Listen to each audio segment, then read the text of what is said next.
Correct. She's not. Thank you.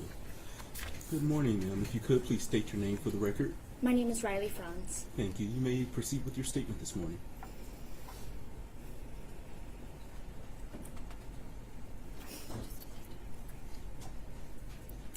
I've contemplated how to put November 30th, 2021 into words since the day it took place. How to verbally acknowledge that day's impact, terror, sorrow, and tragedy. How to make a victim's impact statement quite literally. I would love nothing more than to stand up here and say that I have overcome the obstacles of that day and have continued to live my everyday life. But that would be a lie. November 30th has altered my life in every single aspect. It has changed and molded the way I think, the way I feel, and the way I act. I can no longer sleep without having flashbacks of a bullet entering one side of my neck and exiting the other. I feel limited on what I can do at 19 years old because of the thoughts running through my head. My entire existence has been consumed by fear, and that I will once again have to experience the pain and the suffering that I felt on November 30th. I used to love attending school, where I would learn and create connections with others. I now experience panic attacks nearly every day when I have to attend university. I can no longer sit in a classroom and focus and take notes like many students around me. Now when I sit at a school, I feel anxious, checking for all my exits, highly in tune with all movements inside and outside the classroom, flinching at every sound from the walking upstairs to a pencil dropping, and counting down the minutes until I feel that I can breathe again. I cannot remember what it's like to feel safe and secure in any space that I occupy. I often cancel plans because I fear leaving the comfort of my home and my family. On the days that I can't get out of bed because I'm afraid when I'm sitting in a restaurant or classroom or even walking to my car, the unimaginable will happen again. When a balloon pops, a car backfires, or people run past me, my thoughts have been consumed by fear while my body is constantly in survival mode. I mourn the life I once had, which my selfless parents worked so hard to create for my sister and me. Free of hardship, pain, and worry. A life filled with opportunities and fearlessness. I feel that the structure my parents created was burned to the ground that day. Everything I had the privilege of not feeling or fearing is now my daily life. I mourn the childish wonder and carelessness stripped from my little sister, the most fantastic person I've ever had the privilege of sharing life with. I mourn the person I used to be because although I survived, the original pieces of me didn't. I will never have the opportunity to experience life like I used to, with so much joy and clarity. The scariest part of November 30th for me was not that day itself, but the days that followed it. On the days that I feel like I am not occupying my body, but watching it from above. I feel like I cannot breathe because I'm paralyzed in a world no one who hasn't experienced something like this could ever imagine. Pieces of me shattered that day, and 2 years later, I am still struggling to put them back into place. But every day, I choose not to allow what a selfish individual decided to do to break me. I, Riley Franz, am a survivor of gun violence. I, Riley Franz, am a survivor of a terrible epidemic caused by a broken system. But I refuse to be known as a victim at the hands of an individual with no regard for others. His selfishness will not consume my identity. I am so much more than a victim. I'm a daughter to the most amazing parents, Jeff and Brandy. I'm a sister to the most remarkable young woman I have ever met, Isabella. I am a friend, a classmate, a cousin, a granddaughter. But most importantly, I'm a person. I'm a person who deserved a chance to make it to her 5th class that day. I'm a person who deserved to not run in fear while she bled out. Someone who deserved not to have to answer a phone call from her little sister asking if she was safe. I deserved to be a child that day. A student who made it to her class, not someone's target practice. I would never wish what I experienced upon anyone in this world, what my family experienced that day, what I continue to battle daily. No child should have to fear that their school will be next, that they need to know what to do if the worst breaks out in front of them. Children should attend school focused on their studies, friends, aspirations, and dreams. No parent should have to worry that their child is unsafe at a place where they are supposed to learn and prosper. Students should no longer have to learn lockdown drills. Instead, we should work harder to create a system that prevents gun violence and prevents children's lives from being stripped away and leaving only pieces behind.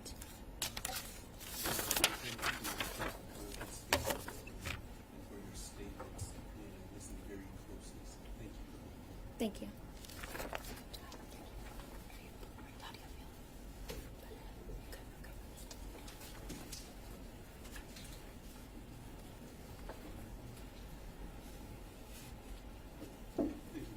We have a minor next, Judge.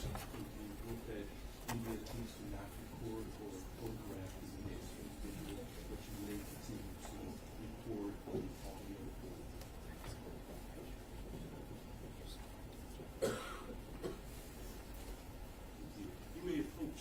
Because you're a minor, I've already indicated to the attorneys you do not have to state your name for the record if you don't want to, but if you do want to, you may go ahead if you wish. Okay, thank you. My name is Keegan Gregory, and on November 30th, 2021, my life and many others were changed forever. Since that day, the Oxford community, including myself, my family, my friends, and my school, have endured an unimaginable amount of hurt, pain, and trauma. What started as a normal Tuesday turned into an event that changed many of our lives forever. My life has not been and won't ever be the same. Before the shooting, I was doing well. Life was comfortable and without any major problems. I trusted that people and the world was safe, especially my hometown. On that Tuesday, I walked into the school as a normal 9th grader, yet I walked out an entirely different person. And I am overwhelmed by grief, shock, fear, and disbelief. On that day, I was trapped in the bathroom with the perpetrator and with Justin Schilling.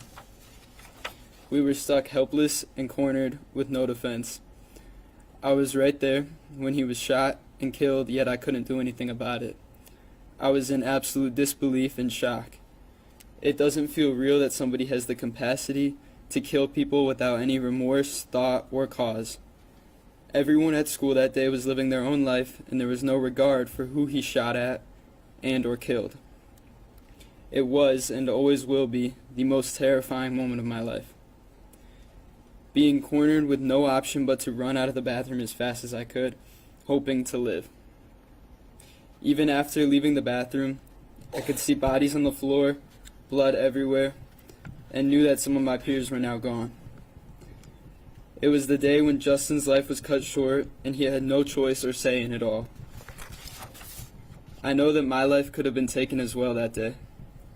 What started as shock and disbelief on November 30th and the days following slowly became fear that overwhelmed me and brought me to a dark place, filled with sadness and grief for the families who lost someone close to them, as well as the thoughts about what other students in the school and their families were going through.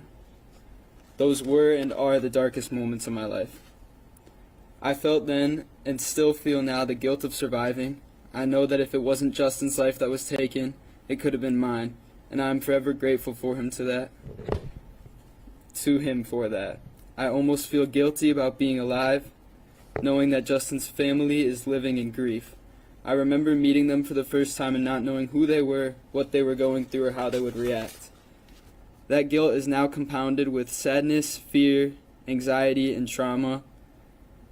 It is insane that one person could change the course of so many lives with a single event and not care about them at all.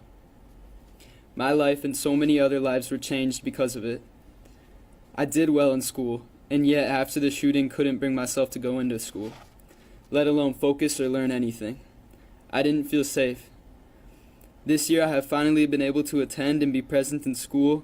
However, I still experience many triggers on a daily basis and have to work 10 times harder than I did before. I can't go into crowded rooms or public spaces without feeling afraid. Initially, there was a constant thought of how can I escape, because I didn't and couldn't trust anybody. To this day, I still scan rooms and people whenever I'm somewhere new because I can no longer assume that the world is a safe place. At the time, I wouldn't speak about it because it was too much. No one could truly understand what we went through that day. I felt absolutely hopeless because I could barely function in my day-to-day life. My daytimes were filled with flashbacks, fear, grief, and paranoia.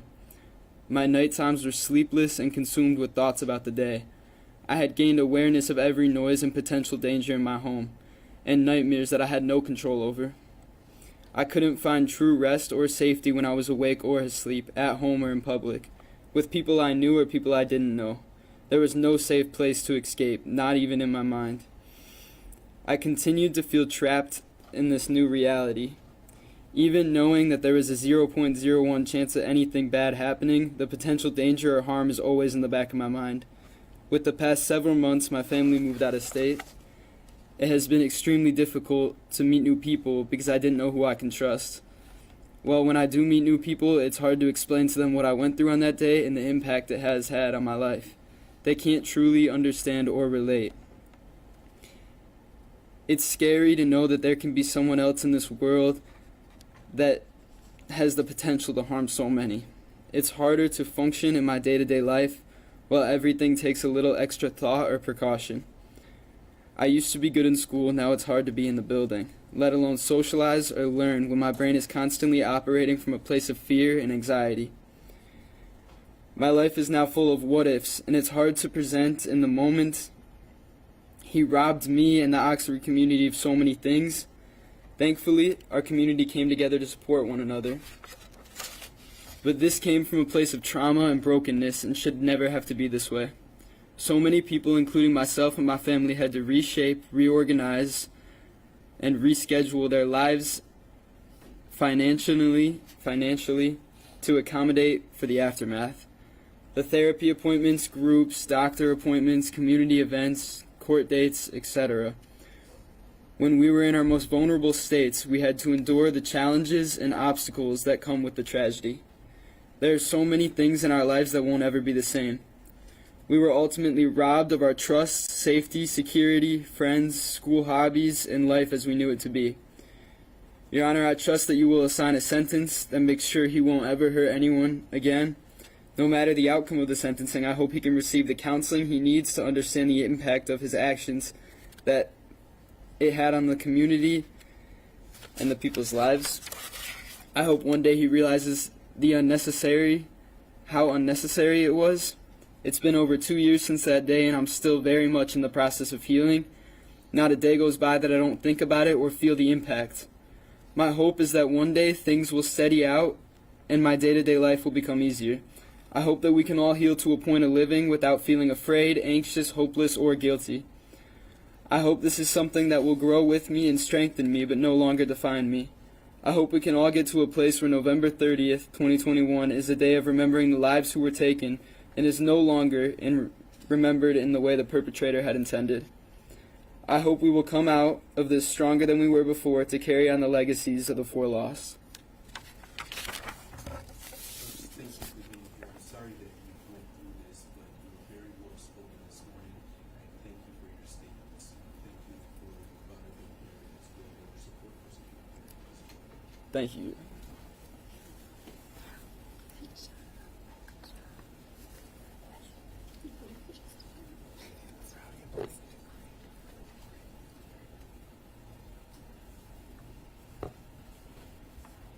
Judge, we have a minor next as well. There is a minor, so please do not record the next individual.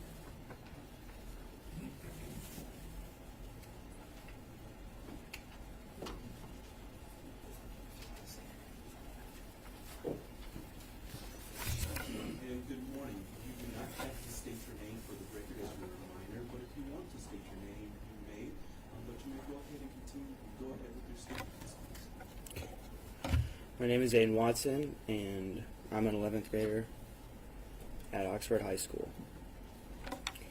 Your Honor, in 2021, I started my first year of high school, and it was my first year back to seated classes after a year of doing online because of COVID. I was really excited to be in high school and go to this class called Radio, TV, and Film because I wanted to be an audio engineer. I love to edit videos and work on anything audiovisual. At home, I would set up concerts for my family with special lighting, microphones, speakers, videos, and a stage.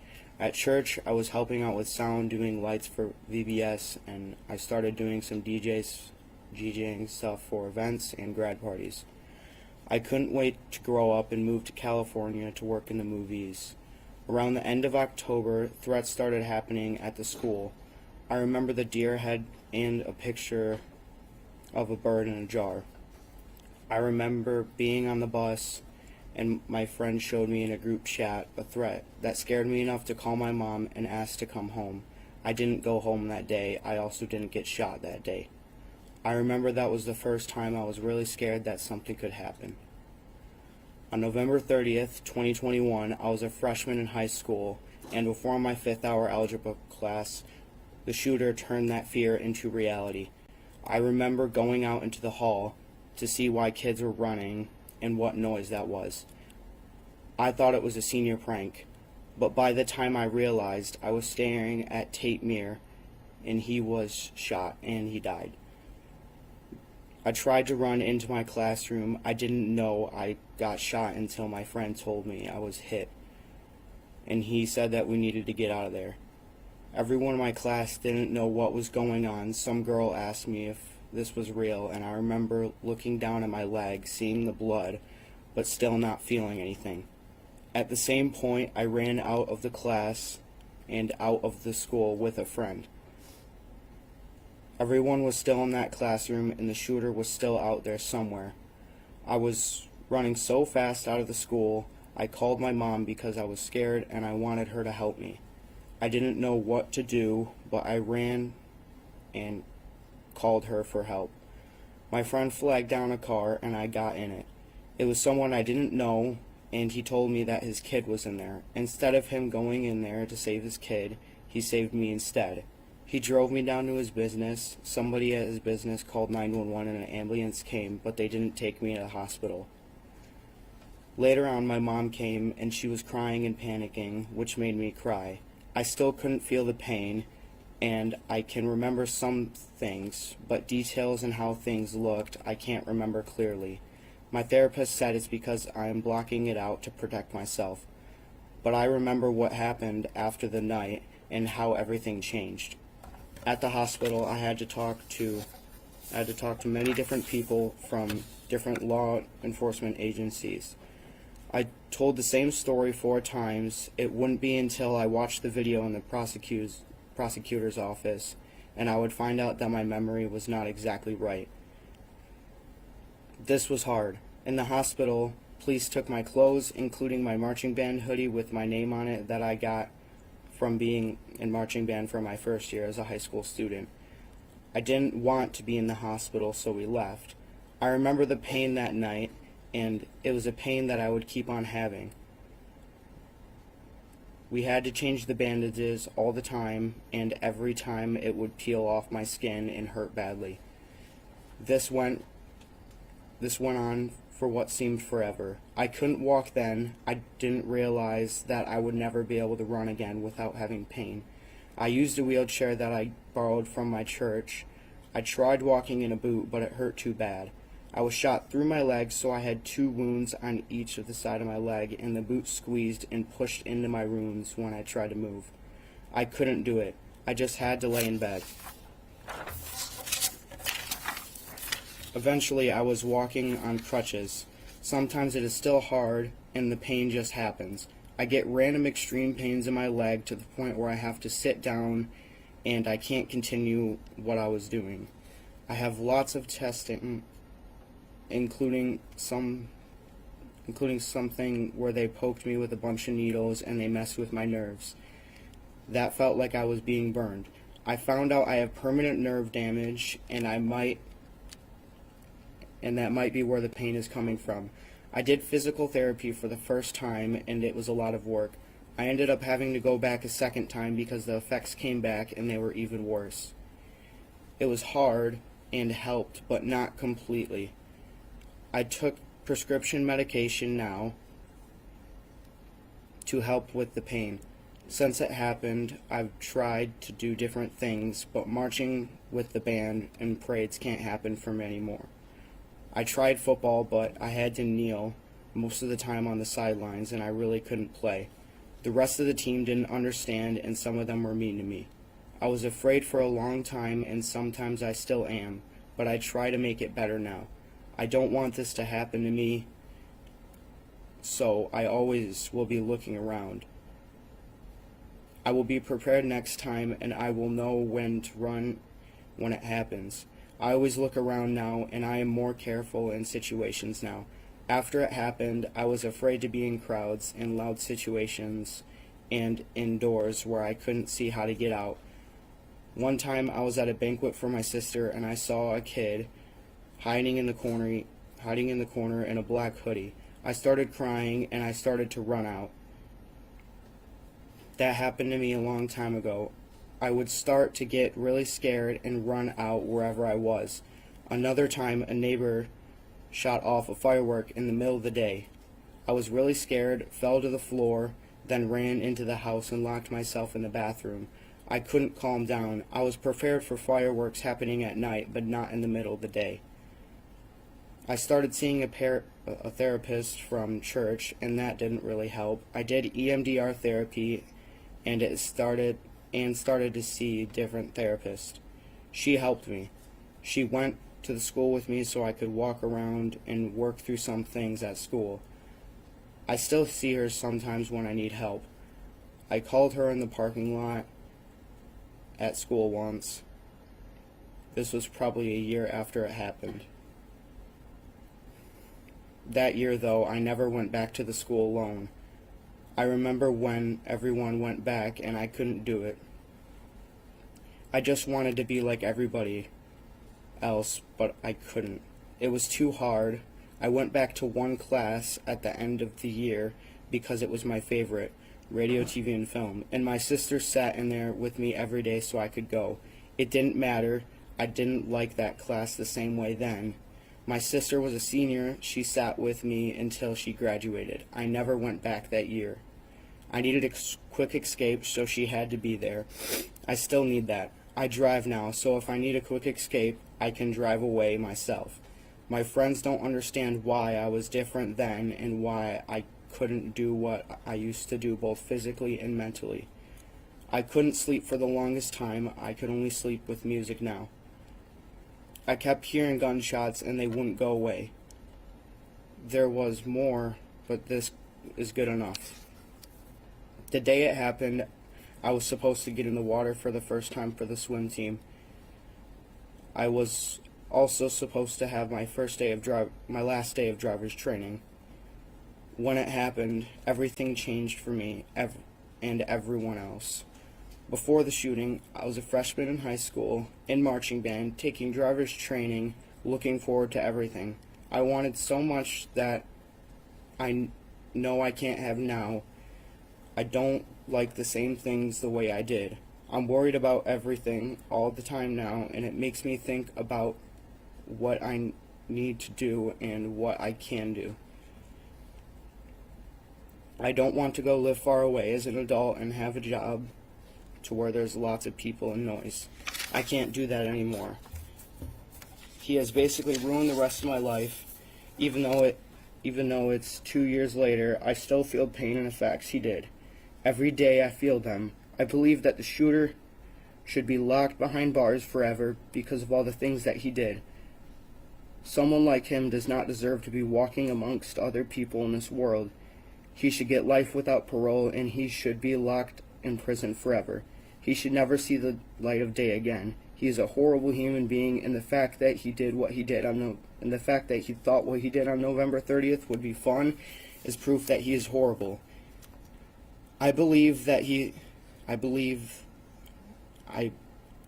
believe that he is crazy. I believe it's a scheme. I believe he's trying to lie to us to try to get out of prison early. If it were up to me, it would never happen. He would never be able to touch grass outside of prison.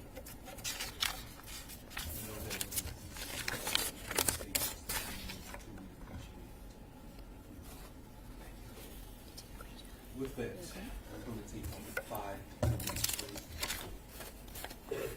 While the deputies are removing the defendant from the courtroom, everyone in the gallery, please be seated. With that, deputies, you may take the defendant. Just before we break into council, Yes, after he exits, you may approach.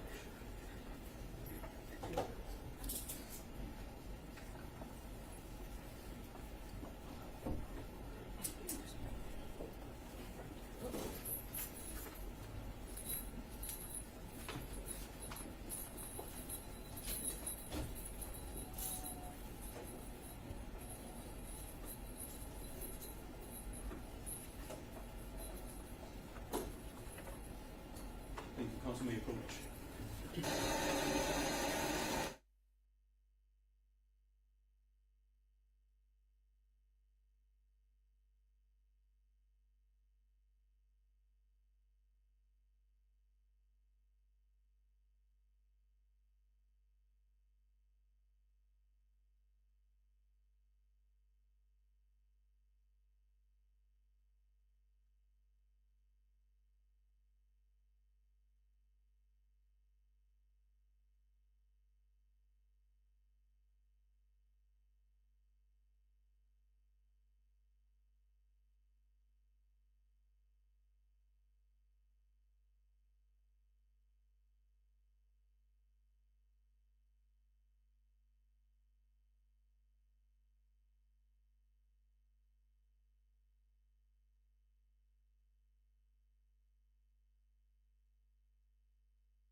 She was my son's fifth grade teacher. Yep, she was actually my daughter. I was next to her from like, you know, we were all preschool here.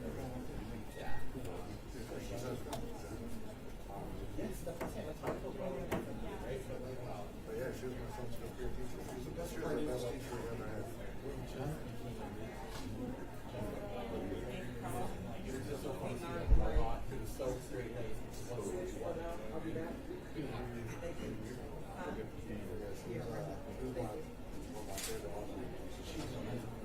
I hate it because I have a house.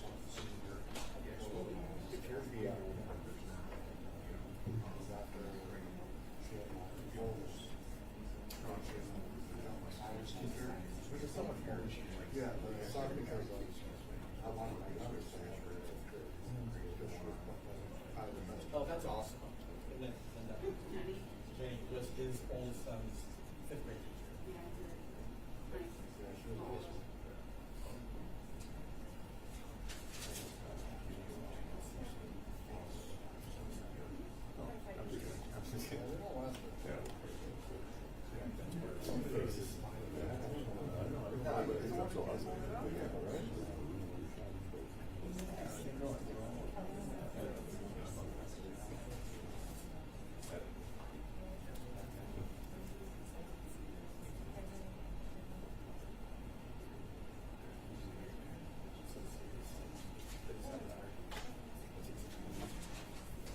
Everything that I had in my mind said, so nice to hear it said.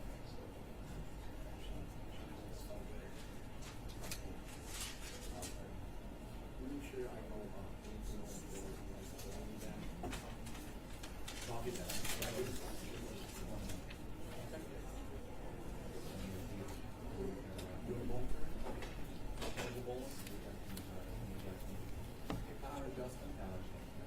Okay. Yeah, we're totally there. But I'm not even kidding. You hold us to that. We'll be there. I'm gonna plug in a little bit. They're in the right place. Yeah. What's the point? That they're not gonna change. We take this shit away. The schools, fucking school, they are what they are. It's a waste of our time. So we have to put that into someplace, you know us, we'll show up. I'm thinking it's a Friday or a Saturday. Bring Renee, she both. Yes. Okay. Hey, you want to go bowling on it? Better. I know people that know you now. My neighbor now, his son's fifth grade teacher. When I was there, I was a little kid.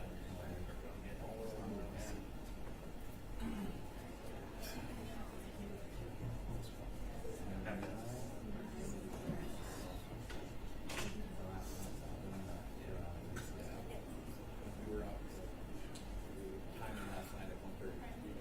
And just trying to tear it down. I was going to speak to this. You know what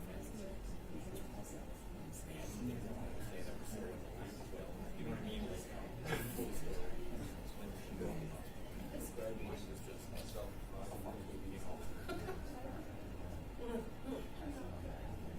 I love these they do mad. We came here for the walk. They said, he got two with next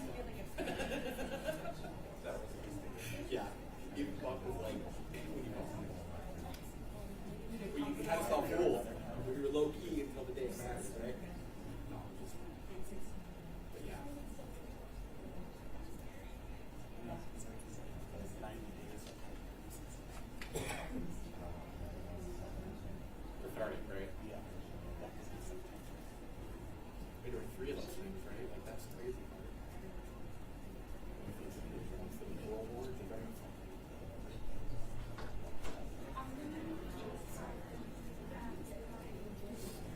it's going to be a Cali round.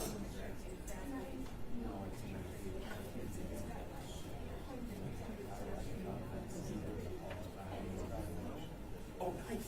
Determined. Then we better start. You said I gotta get my arm back in shape for it.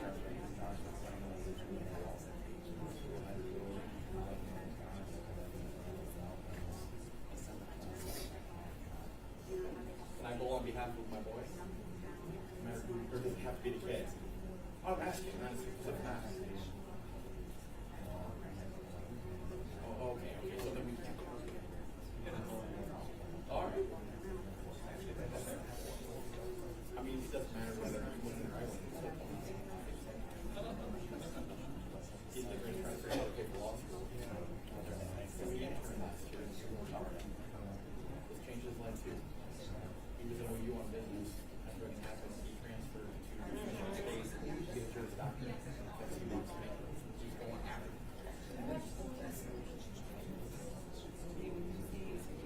Much more lucrative to do it.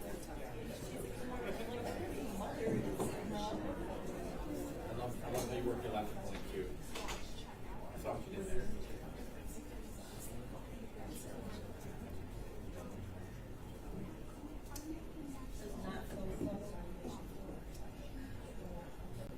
I think it's awesome that you're a Sparky too.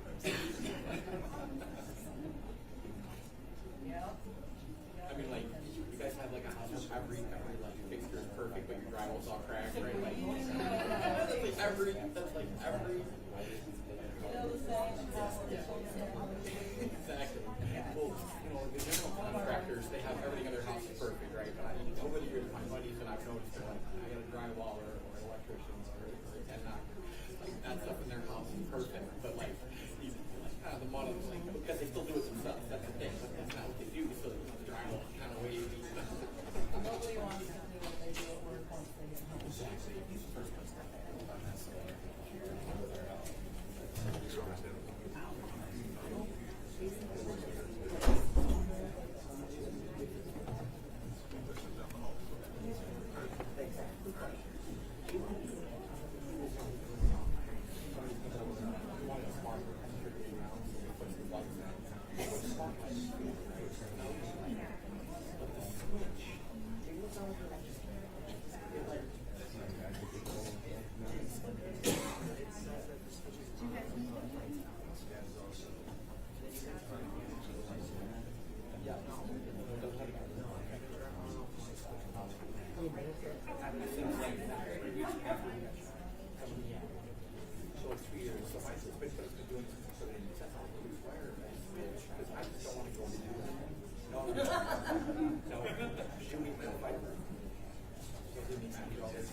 Yeah, it seems to have gone on so far, but I don't know how much more. Well, I don't expect you.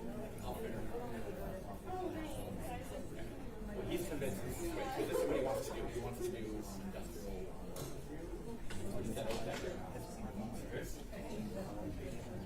Definitely try to call you or find that stuff.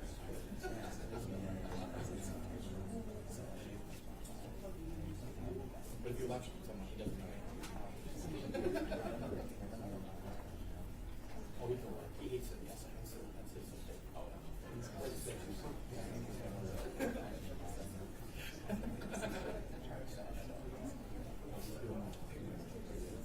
the Megatronics program. Barton has full electrical. That's it. That's what they teach him on switches and electrical.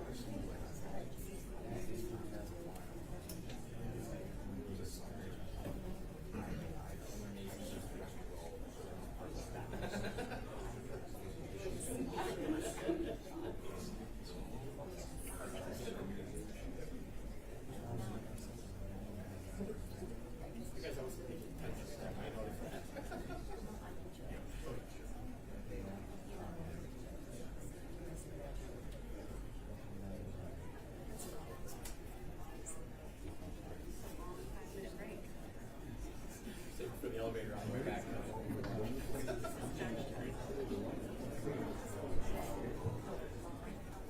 Well, we can say it.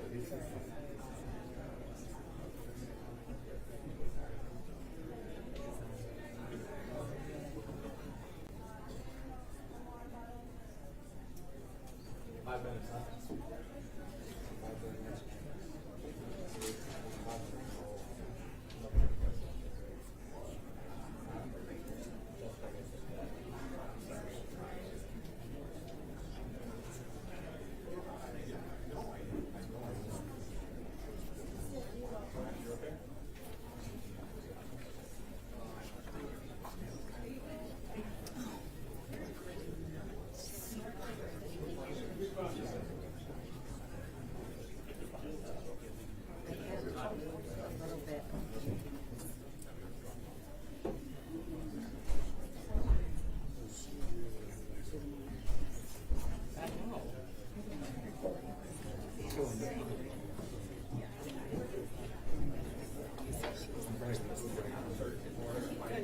Thanks, Dan.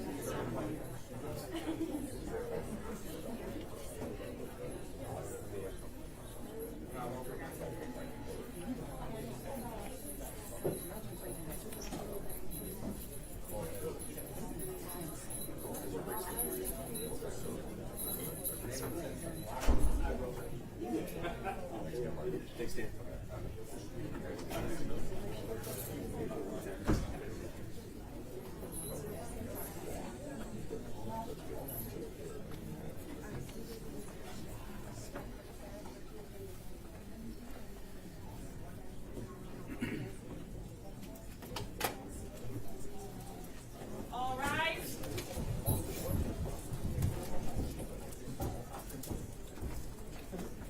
Thank you. You may be seated.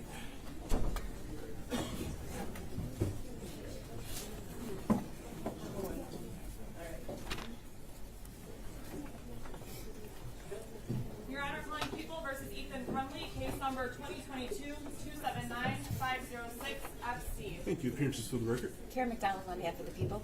Thank you, Mark Keith, on behalf of people. Thank you. Paula Michelle Lawson on behalf of the defendant, Crumbley. Amy Cobb on behalf of Ethan Crumbley. Thank you. With that, you may. I'm sorry. Thank you, Mr. Kelvin. My apologies, I didn't see you back there. With that, everyone may be seated. We'll let people come into the courtroom and be quiet, please, so we can continue with the proceedings.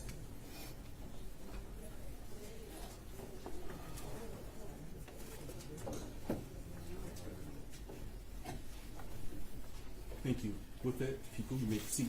Thank you. Miss Linda Watson. Thank you. Good morning, ma'am. Good morning. If you could, please state your name for the record. Linda Watson. Thank you. You may go ahead and proceed with your statement, ma'am. Thank you. You're very welcome. Thank you, Your Honor, for allowing me to speak today on behalf of my family. And thank you to the prosecution and the advocates and the Resiliency Center and the community of supporters. And mostly thank you to these folks back here who we've grown to know through the worst of circumstances. To the shooter, you can look away and you can look down, but your ears are still open. So listen. Almost everything since November 30th has been hard and felt impossible for my family. That day at 12:53, my cell phone rang. It was my youngest son, Aiden. That was a moment I will never forget. He was screaming, "Mom, I've been shot, help me. There's a school shooter." I didn't know exactly where he was in the school at the time, if the danger was over, or if he was even safe. At first I told him to hide, but then he told me he was running outside. It was snowy that day, so I told him to bury himself in the snow. I didn't know if he was being chased. I didn't even grasp the gravity of the situation. All I knew in the moment was that my son was shot and he needed me. While still on the phone with him, I could hear him getting into some stranger's car. I felt helpless and terrified. I didn't know if my son just went from one dangerous situation to another. I didn't know how badly he was hurt, where he was shot. I was trying to figure out where he was going, and I couldn't find the business on Google that the man was driving him to. Everything seemed to be going in slow motion. I made it to the intersection by the high school, and even though I couldn't see the school, everything was quiet. No police, no ambulance, no sirens, nothing. I must have gotten there so quickly, despite it feeling like forever. I just sat there trying to figure out where Aiden was. He wasn't on the phone anymore. I called my husband screaming that Aiden had been shot, and then I hung up the phone. I didn't even tell him Aiden was okay because I didn't know Aiden was okay. I called my other two kids. My oldest was driving home. He was safe. My daughter was a senior at Oxford that year. I couldn't remember if she was in school that day or if she was off-site on another class. She was safe. Even though it was only minutes, it felt like a lifetime before I found Aiden. When I got to the building, he was sitting in a chair with his leg up. I remember sobbing while holding him. That was hard and felt impossible, but I found him. There was a lot of blood. It covered his shoe and his pants. He was being so strong, and I didn't know that he was in shock. EMTs were suddenly there, though. I think they arrived after I did, but I can't remember. I could hear calls coming in on the EMT's radio, increasing in frequency and intensity more and more. They wrapped his leg and directed me to take him to the hospital in Pontiac, telling me that they had to leave because there was a great need at the high school. I still didn't know the extent of what was happening at the high school. All I knew is that they were leaving and my son had been shot. That was hard and felt impossible. But together with the people at the business, we put Aiden on an office chair that had wheels, and we rolled him to the car. By the time we got to Lapeer Road, the quiet was gone.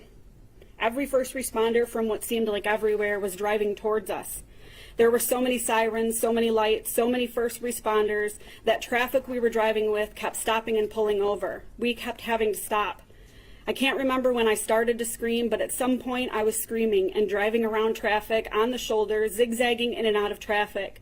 I didn't know if we would get pulled over, and I think I almost hoped we would so they would get him to the hospital faster. I kept thinking I wasn't going to make it, and at one point I couldn't see through the tears. That's when Aiden started to comfort me. That's my boy, my sweet, sincere, loving boy who always looks out for his family. He had been shot, was bleeding through the wrap onto the dashboard, trying to hold his leg up, and he was just trying to make sure I was okay. I wish I could say that was the last time I lost it like that, but it wasn't. I wish I could say that my boy stayed the same sweet child that he was that day. But shock wears off and trauma sets in and people change. Seeing that happen to your child is hard, and it's impossible to work through, but we keep trying. We made it to the hospital. Doctors came from everywhere and swarmed him. They brought an x-ray machine to him.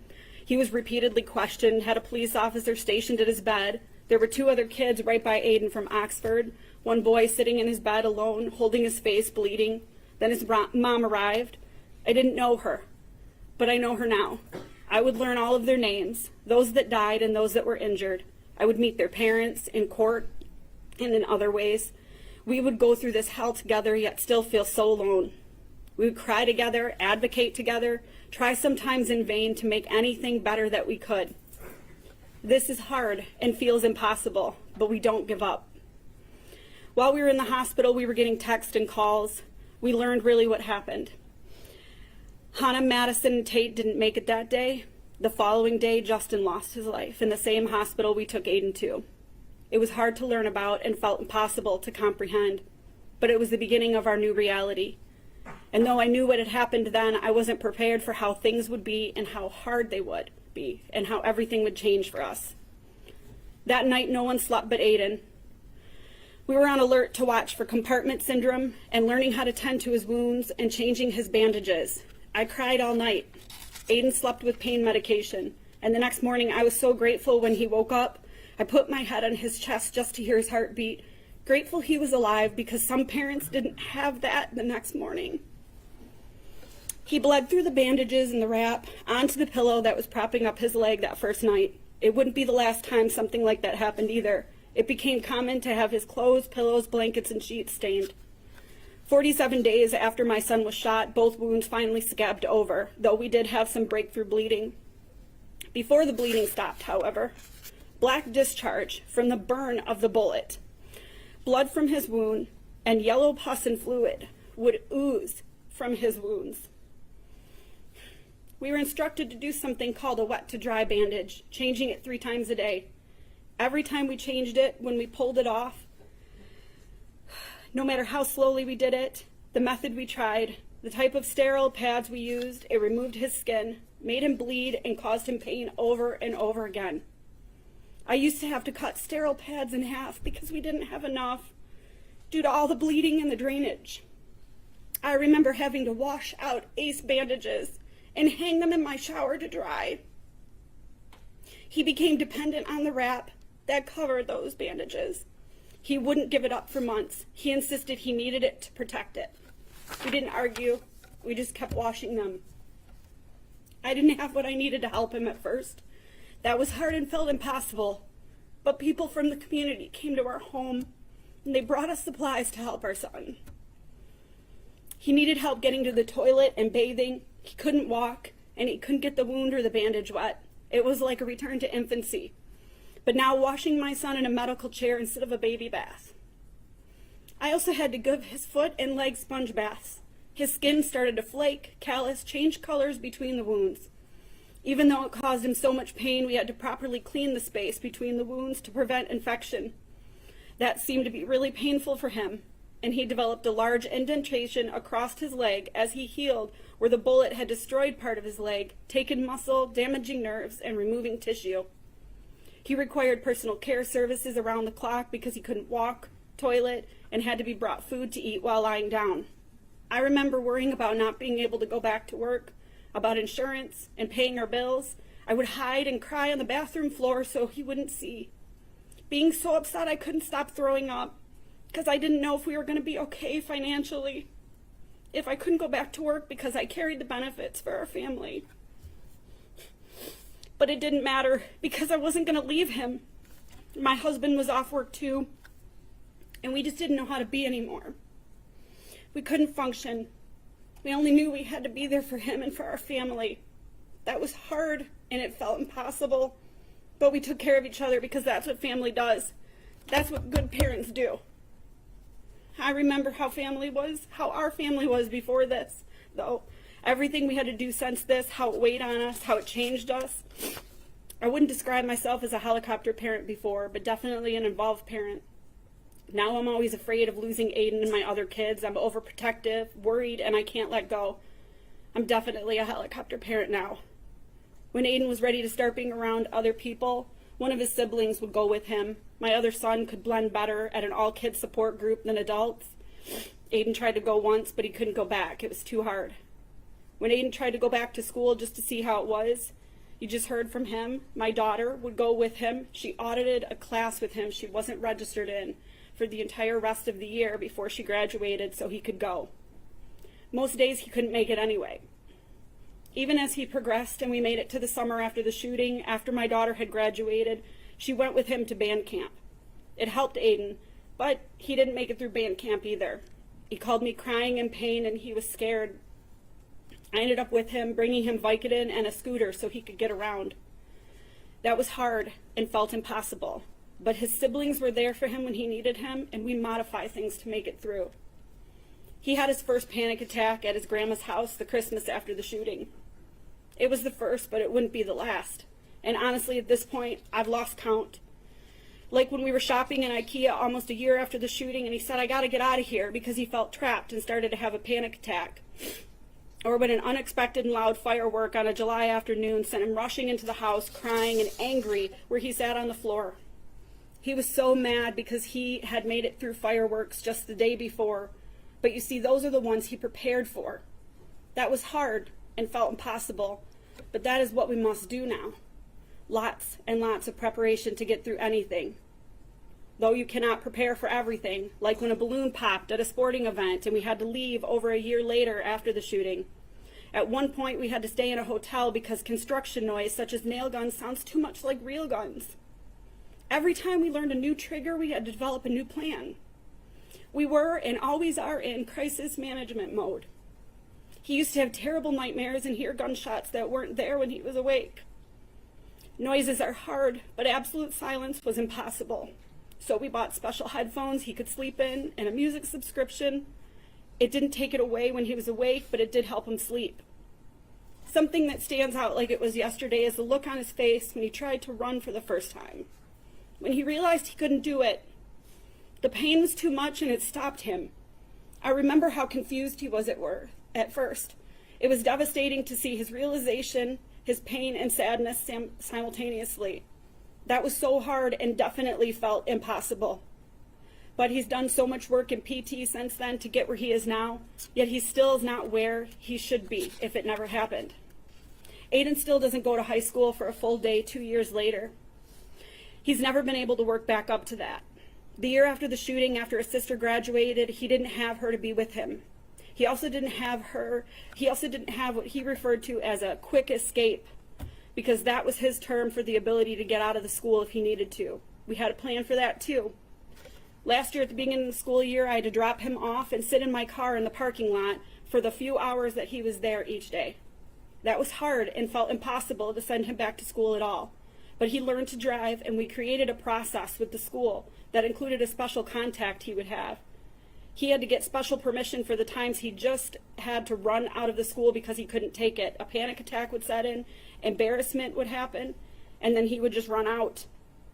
Even with the process, the accommodations, and the planning, still some staff and some of his peers don't get it. They're either clueless, not informed, don't care, or are indifferent. but they don't understand how hard and impossible everything is most days for Aiden. They don't understand all the thought, planning, effort that goes into trying to make just a portion of the school day work for him. Aiden's been questioned by school staff, asked to provide doctor's notes to validate not being able to do something. He's been harassed and bullied by students who don't understand that Aiden has an accommodation and not an unfair advantage. They don't understand that all Aiden ever wants is to feel normal and do everything everyone else can just the way they do it, but he can't anymore. This is very hard and continues to feel impossible.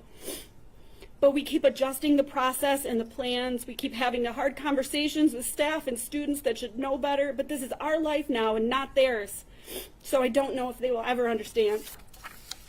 As parents, we've had to stand in front of the school board, the Senate, connect to politicians, beg them all for help, to do what's right, to get answers, to do something to help, only to get backlash and be outcasted by a portion of our community we once loved.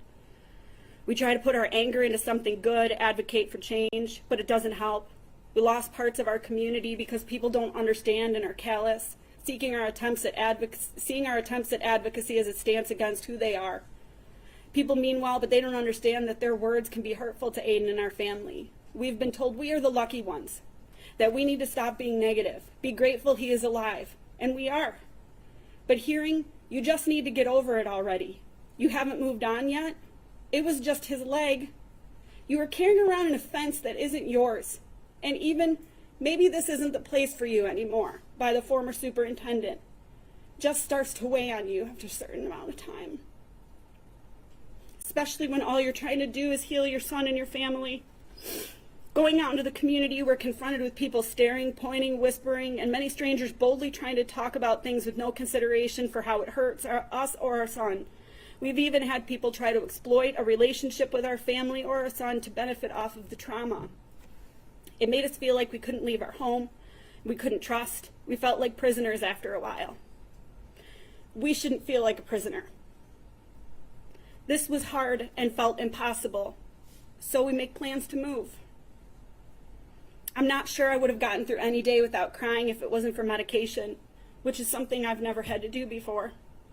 I've also lost count of the number of times a doctor has told my husband and I that something medically that's going on with us is directly attributed to stress. I used to think I was a strong person, but I've struggled with everything, and I cry so easily now. I can barely get through this. I have tremendous guilt because before the shooting, when threats were being reported, Aiden asked me if he could stay home from school, and I told him he was safe, and he was not. I essentially lied to my son, and then he was shot. I carry that with me now. That's hard, and it feels impossible, but we have to take care of ourselves to take care of him. Physically, Aiden still has trouble with mobility, walking, running. He tries to always push through the pain so he could do everything that he's ever wanted to do. He got stronger and had to relearn how to walk evenly to prevent additional pain happening in other areas of his body due to body mechanics. He has nerve damage and inflammation that causes pain all the time. The pain that at 2 years post-incident, per the doctors, will be as good as it gets now. We hope they are wrong. He takes prescription pain medication on a regular basis. He wears compression when he knows he'll be on his feet for a long time. Different recommendations for treatment have been more hurtful than helpful, like gabapentin and a TENS machine that sent him screaming, crying to the ground. When he knows he cannot do things, he just has to miss school or activities, and when he tries to do things and figures out he cannot, he just sits or kneels, often facing ridicule from a lack of understanding. Mentally, Aiden still has work he's doing. Every time there's another shooting, it's a setback. Every time there's another threat, it's a setback. When Aiden's older brother was at MSU in February of 23, we received an alert from an active shooter on campus. Aiden started texting his brother, telling him how to survive a school shooting. After that, it was hard again. Aiden struggled with going back to school again, and that happens anytime something happens. I recognize the attendance secretary at the school just by her voice now, and when I call him out of school, I'm not even sure I need to say who I am anymore. She just knows who we are and why we're calling. We can't move on like the rest of the world. We don't get to. everything, no matter how hard, how big, how little it is, will always be more to us. I've had so many conversations with my son that no advice or preparation could help with. Like when Aiden was preparing to go back to school long after everyone else returned, we found him looking at bulletproof backpacks and clothing. He told us he planned to never be taken by surprise again, that he would be prepared. That is hard and felt impossible, but it is what it is. We get through it all with plans, conversations, music, tears, help, bandages, doctor's visits, wheelchairs, crutches, a walking boot, physical therapy, EMDR, therapists, medications, compressions, TENS machines, and anything else we can try, because we will work to help him feel physically better and mentally safe. I really thought about not sharing my statement because of something we heard during the court proceedings, that the shooter said he wanted the parents of those who passed to suffer. My kid is alive, and for that we're grateful. And we have suffered. And for that reason I am speaking, because I want him to know that he did cause suffering.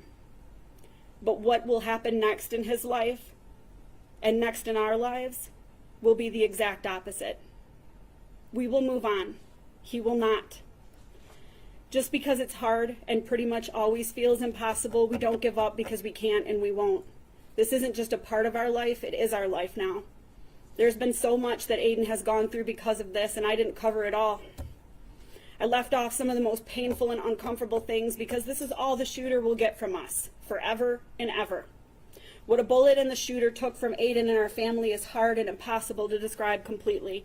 Aiden will be dealing with this for the rest of his life. There's no sentence that can take that away or change that. No sentence that can make the shooter understand or feel what our family has felt and still feels. My son will have to live with pain, trauma, and limitations because of this forever. So too should the shooter have to deal with the consequences of his actions by being incarcerated for the rest of his life. For everything that we have experienced that's hard and felt impossible, the shooter, this monster, should have to feel everything hard and painful and impossible for the rest of his life. The closest thing we can get to that is life in prison. There should never be a possibility of my son coming across the shooter at any point in his life. Aiden doesn't deserve to have that be another fear he has to live with because of him. Otherwise, there is no justice. Thank you.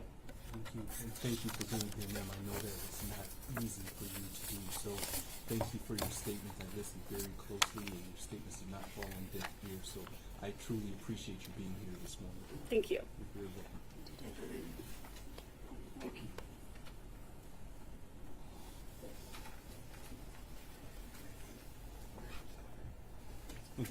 People? Thank you, Judge. Miss Liliana Alvarado. Thank you, and good morning, ma'am. If you could please state your name. Liliana Alvarado. Thank you, and good morning to you. You may go ahead and proceed with your statement.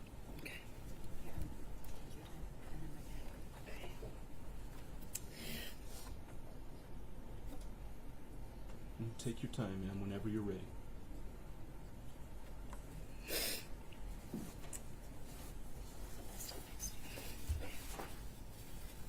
Tuesday, November 30th, 2021 is a day I will never forget. That day forever changed my life and my outlook on many things.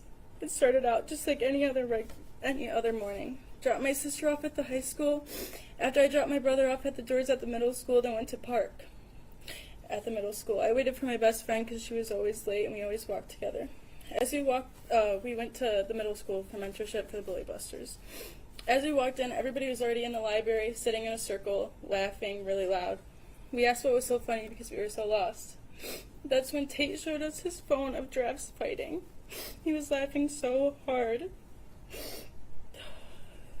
Soon after, we went and taught 6th graders our lesson. And then after that, I went back to Oxford High School and continued my day not knowing what I was walking into. Within 4 hours, I would be running for my life, fighting and praying to walk back out. It changed everything. I used to not be scared to go to school, the store, get my nails done, take my dog on a walk, go to the gym, just daily things I would normally do. But today, anywhere but home, I'm scared of the possible outcome. I'm scared of the outcomes that may happen. I'm always ready for something to happen. Growing up, I was always outgoing and down for whatever as long as we had fun, and now I feel like I'm restricted on what I can do because of the fear I developed after the incident. Kids should not have to fear going to school or have to worry about if they're going to make it home at the end of the day to their family, or their family worrying about their children at school. This incident not only took a mental toll on myself, but everybody in the community. My little sister, who was 8 years old at the time of the shooting, can't go to school in person anymore because of her constant anxiety. How is that fair? Anytime I'm out, I always scan the room for the nearest exit, and if the room doesn't have an exit, I typically don't go. I always watch everybody's body language, and after a while, that also has a toll on my mental health. I remember a couple nights after the shooting happened, I couldn't sleep in my room by myself because every little sound I heard felt like it was happening again. I had to go to therapy and learn to deal with anxiety and being okay even when I wasn't okay, and I still struggle with that today. When I go home for break from school, I'm excited to see my friends and family, but whenever I come back to Oxford, I can still remember everything. It's an instant reminder. To this day, I can still hear gunshots and sirens. It's even to the point when I see sirens, sometimes I have a full-on panic attack.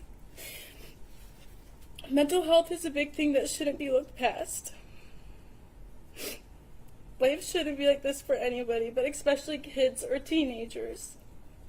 School should be a safe spot to go and get our education, not to run from bullets or develop fear and constant anxiety. So, Judge, as we move forward, I pray this disgusting, filthy human being gets life without parole. Thank you all for listening to me.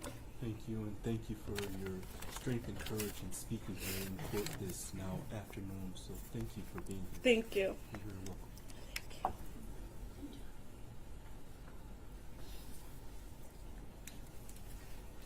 Thank you. People? It's Crystal Baldwin. Thank you. Thank you, ma'am. If you could, please state your full name for the record. Crystal Baldwin. Thank you. You may go ahead and proceed with your statement this afternoon. Thank you. To the Honorable K. Rowe. First off, my name is Crystal Baldwin. I am the mother of Mason Baldwin, who was a freshman and present in Oxford High School on November 30th, 2021. He was in room 256. I will never forget the moment my husband told me that my son had texted saying somebody was shooting in the school. At first, my husband thought it was a joke. It wasn't until I got online to a local Oxford Mom Facebook group and confirmed my worst fear and what my son texted. This is when my worst nightmare started, and I called him immediately to make sure he was okay. The words he spoke when he answered will haunt me for the rest of my life. I asked him if he was okay. He said, "Mom, had I been standing where I was 10 seconds longer, it could have been me." My heart sank. I was grateful he was locked down. I told him to stay calm and I would be in touch. I had to get a hold of Madison. I texted her, no response. Called her, no answer. Called my son back to see if he knew where she was. He said he would try to get a hold of her. I told him her phone just rang and rang. He blamed it on her phone battery always being dead. I told him this was different, as the phone was ringing and not just going straight to voicemail.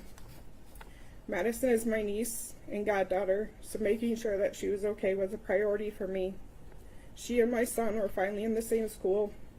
They rode to and from school every day, so I needed to make sure she was okay. The relationship they were forming was more of a brother-sister relationship rather than cousins. I had this growing up, and I love that they were able to experience this.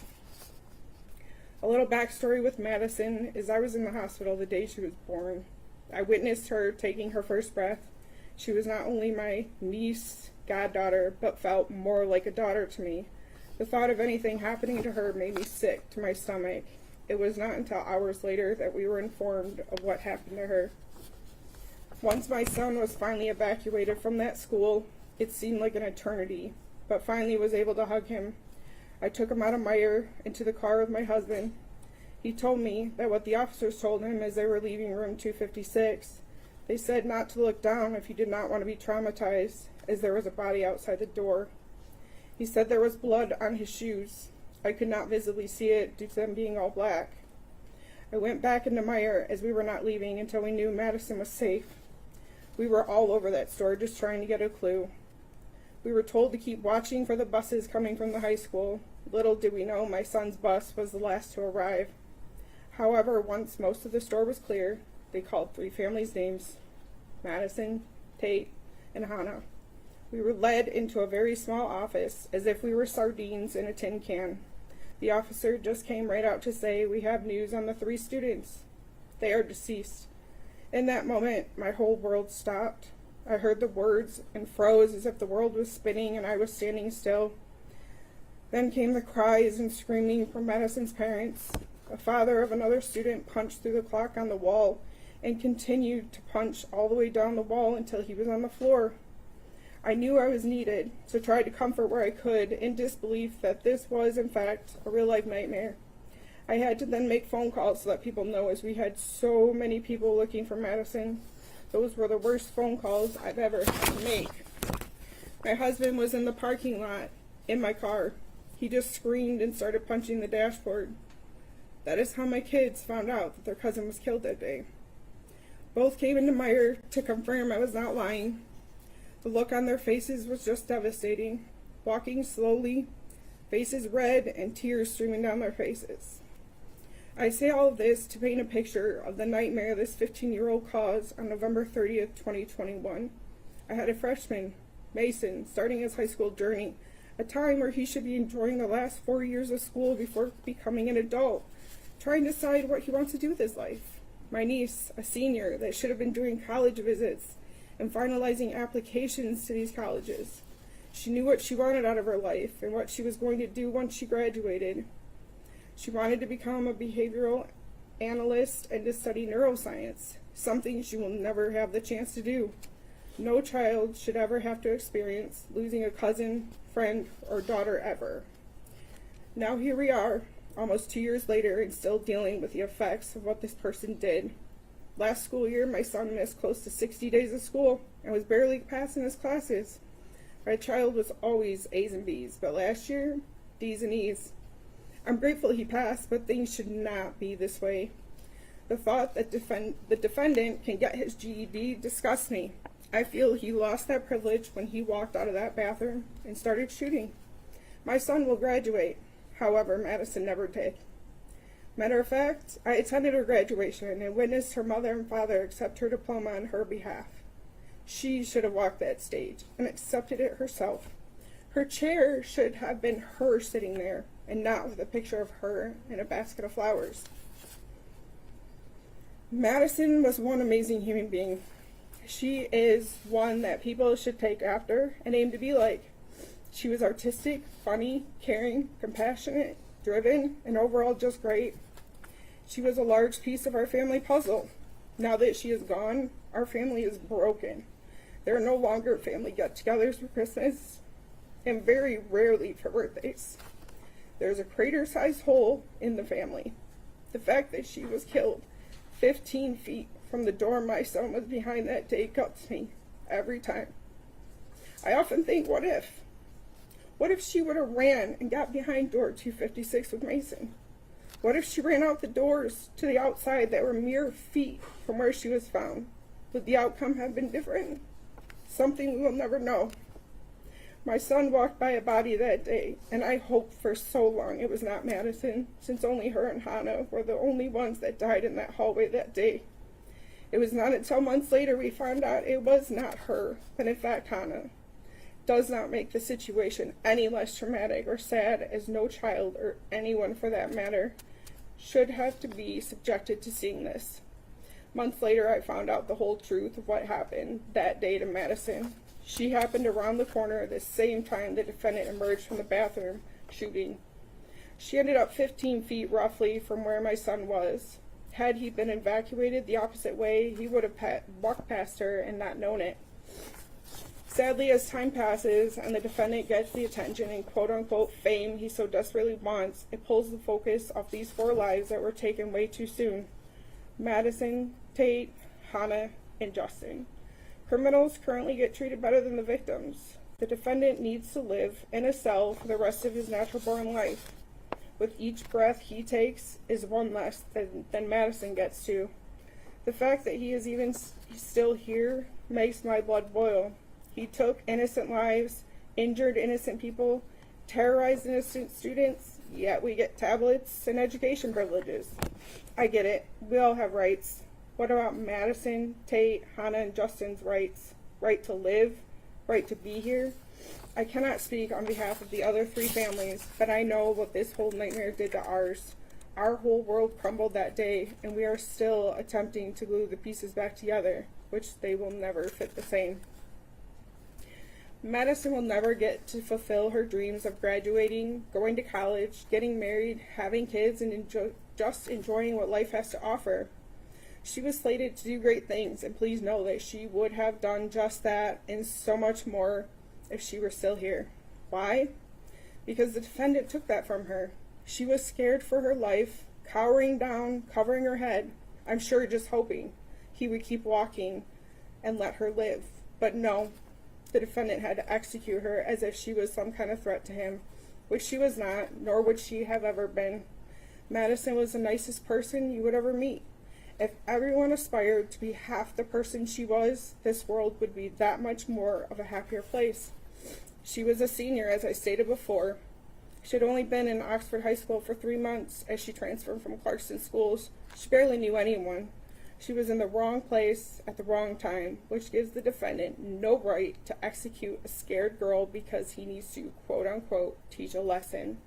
No right to shoot anyone for that matter. He obviously missed a lot of lessons in life, whether it was from his parents, peers, or teachers.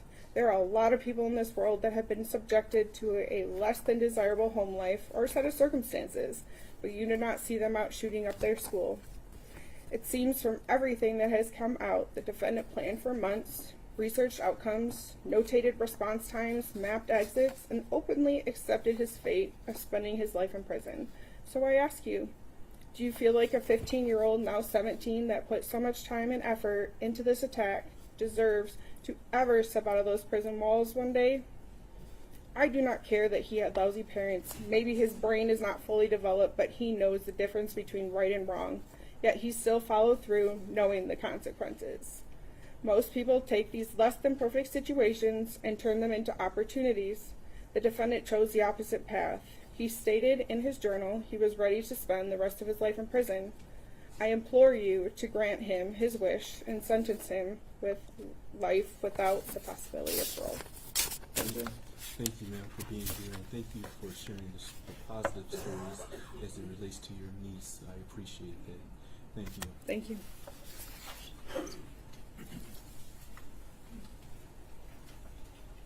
Thank you. People? Do we have a minor next? Thank you. If we could, please not record the minor or photograph the minor. Thank you.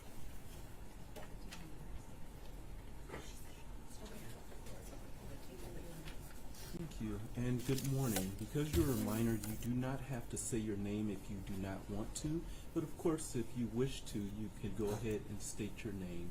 With that, you may go ahead with your statement this afternoon. My name is Avery Bluenstein. I'm a junior at Oxford High School, and today I want you to look at me. I have faith that the justice system will do its job, and you will never see me in person. So today, I want you to look at me, because it'll be the only chance you'll ever get to. As I stand here today, I'm 16 years old, and I'm a junior at Oxford High School.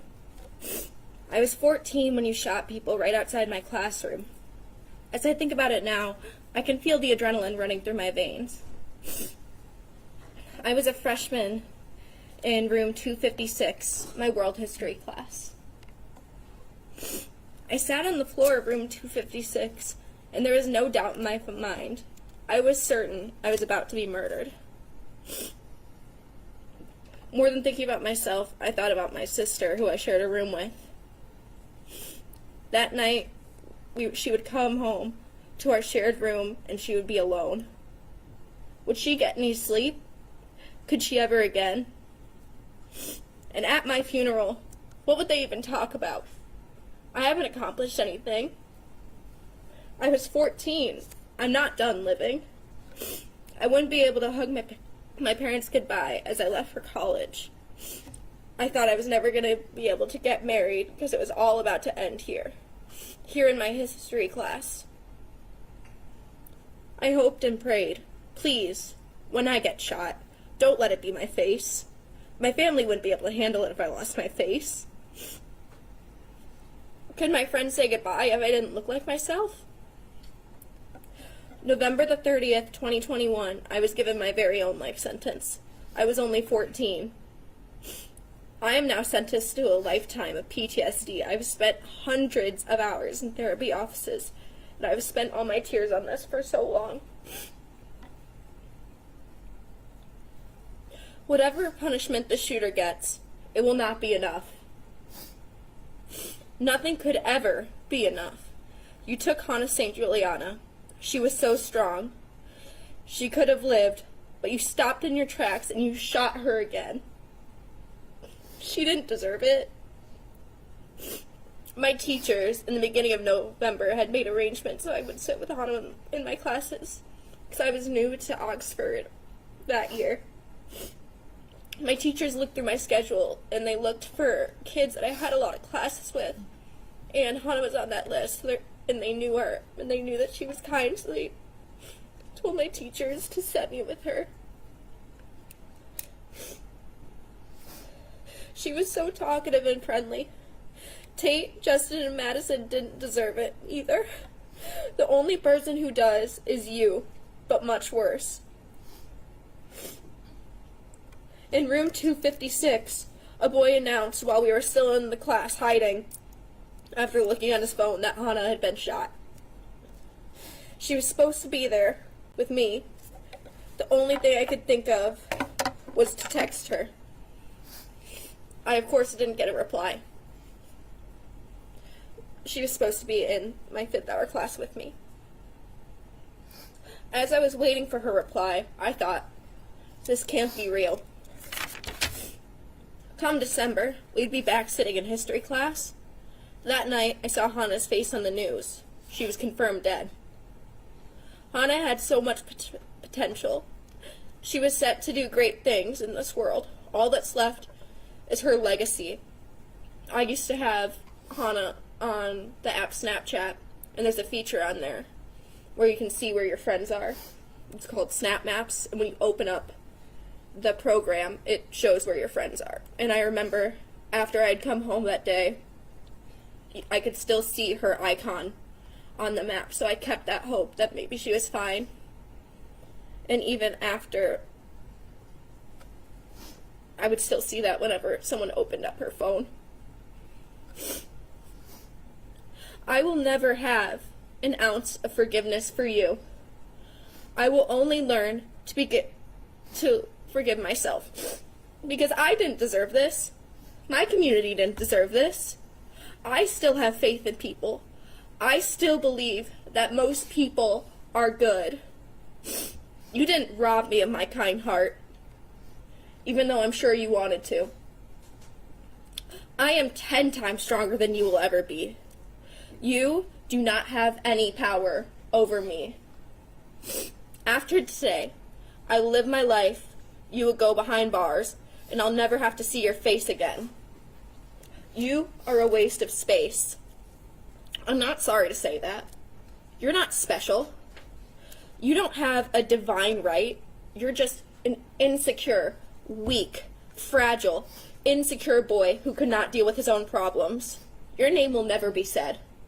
Now, the rest of us are left with the pieces, and I'm going to ask you one more time to please look at me.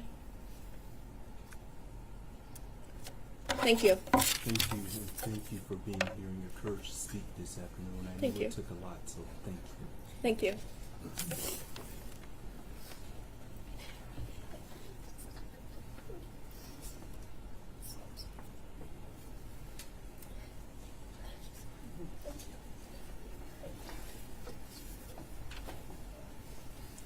Thank you, people. Marcia Hudson. Thank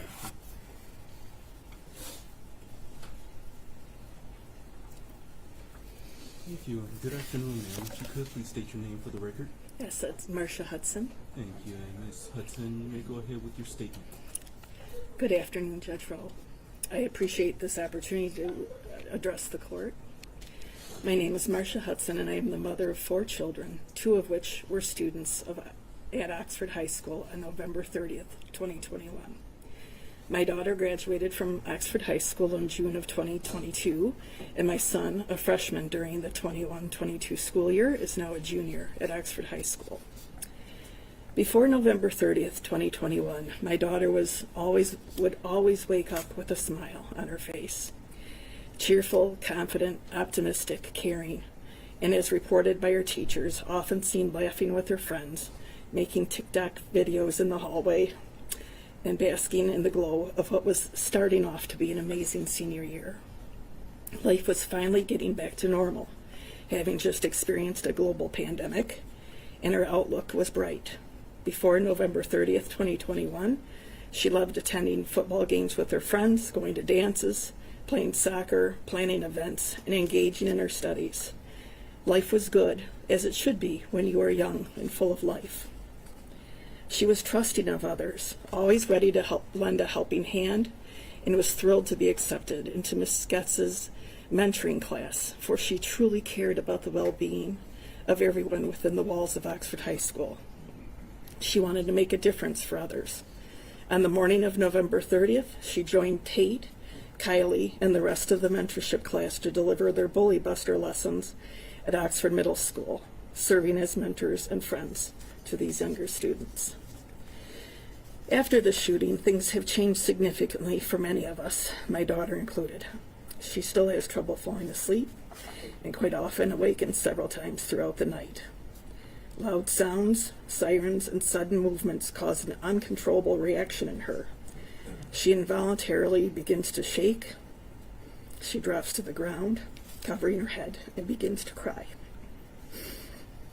Like many of her friends and members of our community, she has been traumatized. She has been formally diagnosed with PTSD, anxiety, and depression by her medical doctors. It is important for me to note, however, that despite it all, she is making her way through and out, taking small steps forward, healing each and every day. The light is once again beginning to fill the dark spaces. This is happening, of course, because of her tremendous strength, the support she receives from her family and friends, but primarily it is through a lot of hard work she continues to do weekly with her therapist. Her father and I are tremendously proud of her. She is currently a pre-med major at Michigan State University, and despite everything she has endured and watched her friends endure, her faith in humanity is slowly returning. She is determined not to let the evil acts that she witnessed take anything more away from her.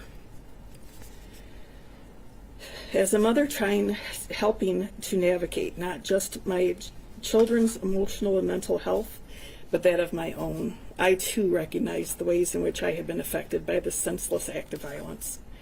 The events of November 30th, 2021 have rocked the very foundation of what I have known to be good and right about the world. And despite the depth and breadth of emotions that I have experienced since November 30th, 2021, has fundamentally changed who I am today. I struggle with my emotions to this day, and the thoughts, feelings, and memories continue to rise up unexpectedly, like as I drive into the local Meijer parking lot, my mind still flashes back to the day that we all raced there, praying and pleading along the way. I remember arriving and watching my child crying, unseen, running back and forth across the parking lot, completely panic-stricken. I remember how desperate I was to get her into the car and hold her close, to hug the fear and sadness away. Simultaneously, I think about and pray for the parents of those that also raced to Meijer, so that they too could be reunited with their shaking, panic-stricken children, only to learn that they will never again be able to hold their child.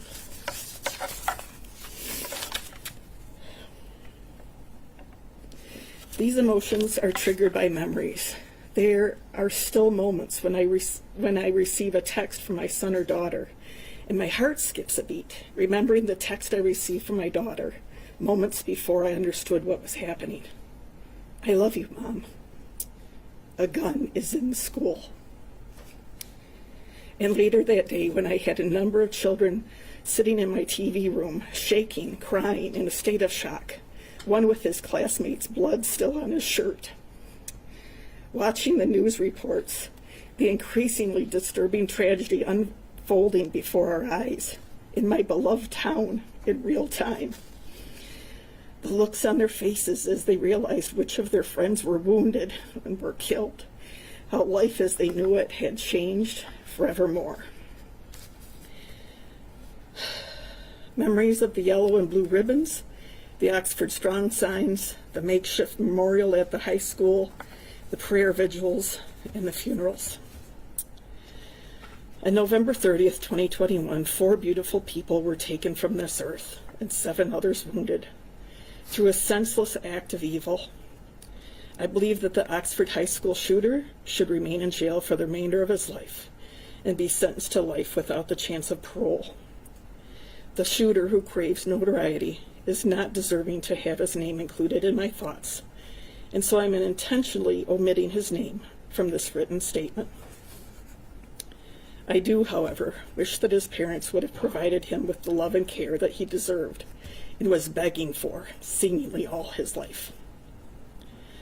I will never mention the shooter's name ever again. Instead, I choose to take this opportunity to remember and honor our victims. Multi-talented Justin for his heroism, his wit, and wisdom. Madison for her ability to make the world more beautiful, not only by her presence, but by the amazing works of art that she created. Tate, our forever captain, Oxford superhero. Through his legacy of leadership, our community's youth will emulate and strive to embody Tate's traits through their involvement in the incredible 42-strong Tate Muir Foundation.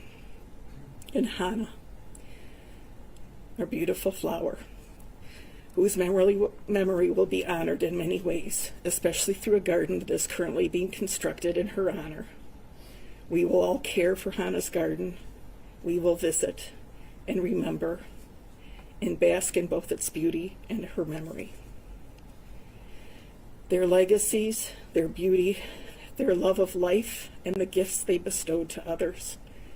We will remember you, Tate Muir, Hannah St. Juliana, Madison Baldwin, and Justin Schilling, forevermore.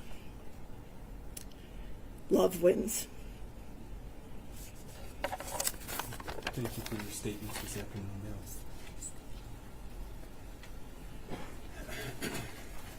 Madeline Johnson. Madeline Johnson is next. Thank you. And good afternoon, ma'am. If you could, please state your name. Madeline Johnson. Thank you. You may go ahead and proceed with your statement. Thank you. My name is Madeline Johnson, and I'm here today to speak on behalf of myself, my family, and my best friend, Madison Baldwin. I was a senior at Oxford High School when the shooting happened, and I would like to start this off by sharing the shirt I'm wearing. Madison used to draw me doodles on gum wrappers, and I'd keep them. One day she gifted me the one on the front of my shirt, and she said that it was the two of us as dinosaurs, best friends, even in the prehistoric times. This is one of the only things I have left to remember her by.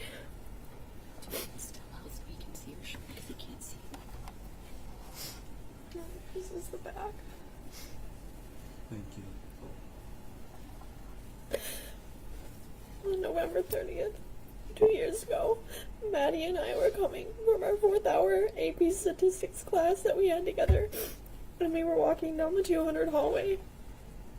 I had a lot of time to get to my next class, so I figured I would walk Maddie to her 5th hour class, sociology. Once we neared the end of the hallway, we realized that the shortcut she usually took, the courtyard, was closed for the season. I've since heard that the courtyards were not closed that day, but we both seemed to think that they were. We had to take the long route instead, the one that curved around the school. Little did we know we were walking straight towards a gunman. Since neither of us had intended on taking the long route, I realized that I was going to be late for class. So I said goodbye to her and turned around to start walking the other way. I didn't think that goodbye was going to be permanent. I thought it was goodbye for an hour, and I'll see you next class. As soon as I started walking the other direction, I heard the first round of bullets. The pattern of them still plays in my head every single day.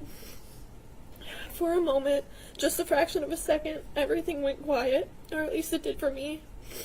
I looked around the hallway and saw looks of horror on the faces of teachers and other students. Their faces are frozen in my mind. I didn't see Madison. I couldn't see where she went. After that fraction of a second passed, it sunk in for everyone in the hallway, and it was chaos. People were screaming, running, pushing, and shoving. Doors were being slammed shut as kids desperately tried to make it to a classroom, and more gunshots rang in my ears. I wasn't in control of my own body anymore, and I couldn't feel any of my limbs. My hearing went out, sort of like when you're underwater and people above you are talking. My vision went blurry, and I didn't even realize that I was running as fast as I possibly could to the other end of the 200 hallway. I later recalled that I passed so many exits, so many side doors, but during those few minutes of hell in the hallway, all I could do was run forward. I found out that Madison died a few hours later from a photo on somebody's Snapchat story. I didn't believe it until multiple other people confirmed it for me. Even then, for months, I still didn't really believe it. The moment it really sank in that she was gone forever was the day we had to go back to the high school. I sat in my ceramics class, our favorite class, and I watched as students poured through the door, and I waited for her to come sit at her seat right next to me, and I waited, and I finally realized that she was never coming. For a long time, I blamed myself. I should have continued to walk her to class because then maybe things would be different. I blamed those stupid courtyard doors for being locked on us because if we'd taken the shortcut, she would still be here. But now I realize where the blame truly lies, and it lies with that monster sitting over there who can't even look at me. My life has been nothing short of a complete and total mess for the past 2 years. I can't trust anybody anymore. I don't make friends. I can barely keep my current friends because I can't let anyone get close to me anymore. I can hardly attend my college classes. I can't go into rooms that only have one door. I can barely go to concerts, malls, and other crowded places. I can't fall asleep without waking up in a panic from nightmares, and the only place I truly feel safe is my bedroom. I used to be a nicer person. I used to be fearless. I used to be a good friend, but I can't be any of those things anymore because the only thing that is ever on my mind are those gunshots playing over and over again on a loop. I don't enjoy things anymore, but all these combined are not even nearly as painful as it is to live without my best friend. I want the person who did this to know that Madison would have been your friend. I want you to know that she would have treated you with nothing but kindness had you not killed her. I'm not sure how much emotion you're capable of feeling, but I hope you regret it. And I hope it eats away at you. And I hope you feel even a fraction of the loneliness that I felt over these last 2 years. But I can't leave this courtroom today thinking that you won, and I can't let you think that either. You turned your pain into hatred, and I turned mine into love. That right there is one of the many differences between you and I. You are never going to know what it's like to have a friend who would do anything for you, and you'll never know what it's like to be happy. You took 4 lives. You took Madison's life, but you didn't, and you never will take away who she was. She knew joy, she knew love, she knew laughter, happiness, and friendship. She had such a rich life, and she truly lived it. You are never going to know what it's like to be loved, and that is why I win. Because of what you did, you are alone. You are completely and totally alone for the rest of your life. There are no punishments in this world that could ever make up for what he took from us. Not even 1 million life sentences could begin to serve justice, but you have the power to sentence one. 1 life sentence without the possibility of parole. If that is the best closure we are ever going to get, then that is the only viable option. Any lesser sentence or any possibility of parole would be a slap in the face to everyone who is here today. Giving a mass murderer a second chance at life after he took 4 lives, injured 7 people, and traumatized students like myself is unthinkable. Thank you, and please take this into consideration. Thank you for being here, and I'm very sorry about the loss of your friend, but thank you for your strength and courage in speaking this afternoon. Thank you. You cool? Judge, we have a minor next as well. Thank you.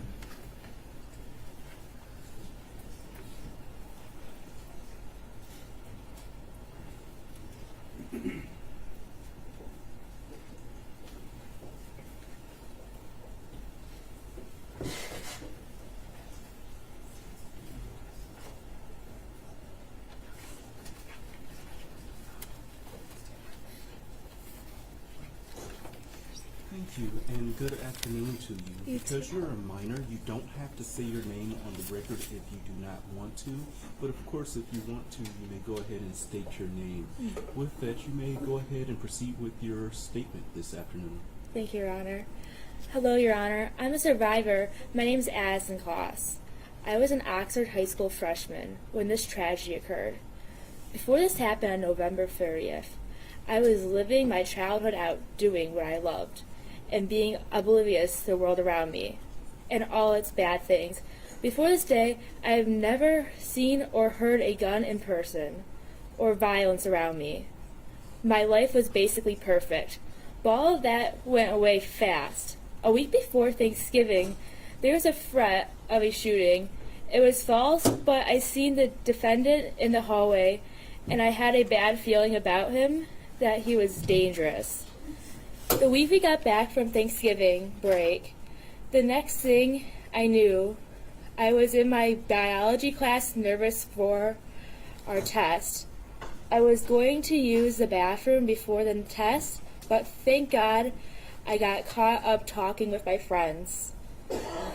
All of a suddenly, in the middle of our conversation, I heard 3 bangs. The first, I thought it was a fight on the fourth one. I recognized it was gunshots, and about 4 more followed.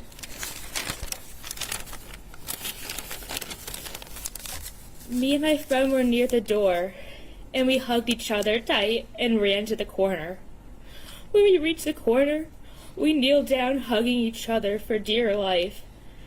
It felt like slow motion. While our teacher was closing the door, I was thinking he was going to get into the room. Once the door was closed, I heard a few more shots. I noticed my phone was still on my desk across the room, and all I wanted was contact with my mom.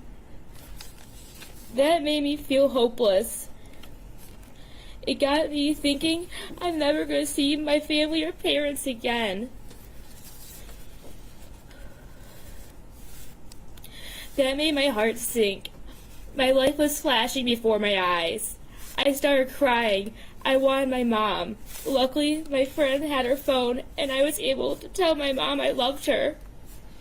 An hour of horror went by. Me and my classmates were crying and worried for our lives and our friends' lives. We were trying to figure out if our friends were okay.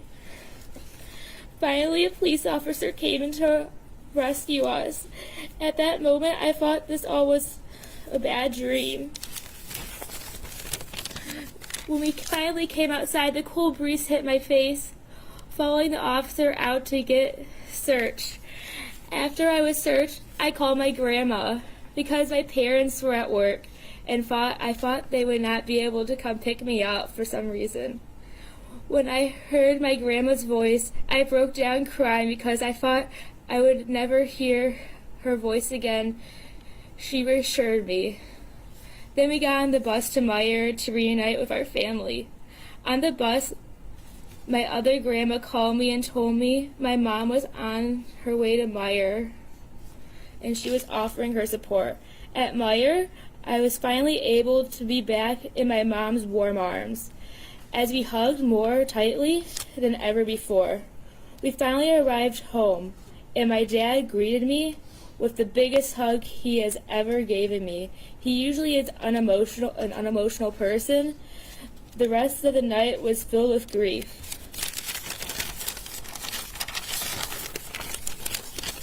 The after effects on me was I could not sleep alone for weeks after this tragedy. I slept in my parents' room for the first week, and I don't usually sleep with my dog. My dog had to sleep with me.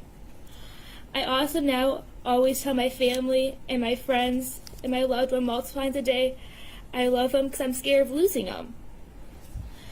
I also still get nervous in crowded spaces because I'm scared I would not be able to escape. But all I am sensitive to is loud noises because it reminds me of that day. There has also been many more effects on me, but this has also impacted my family and my peers. My mom sometimes still cries when she is talking about that day because she was traumatized. She didn't know if I was okay or make it out alive.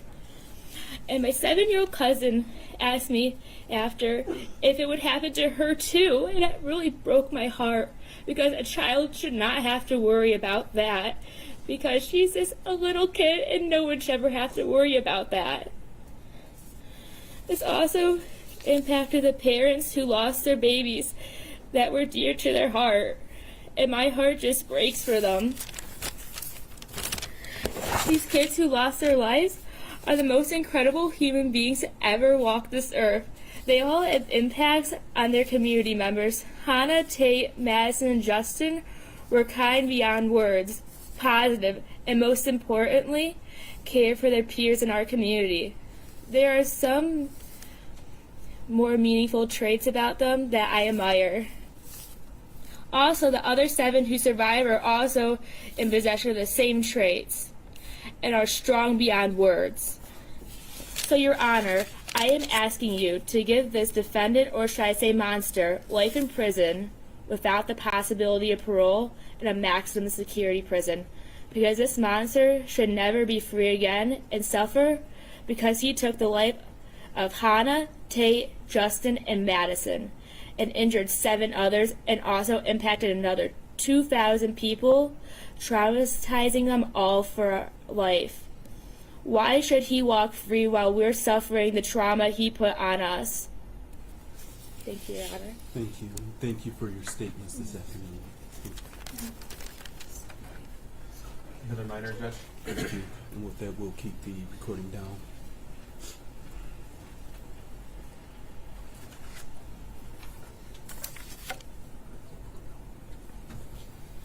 Thank you. If you wish, you may state your name, but because you're a minor, you do not have to. With that, you may go ahead and proceed with your statement this afternoon. My name is Sylvia Lester. By my understanding, a victim impact statement shares the story of how a crime has affected oneself.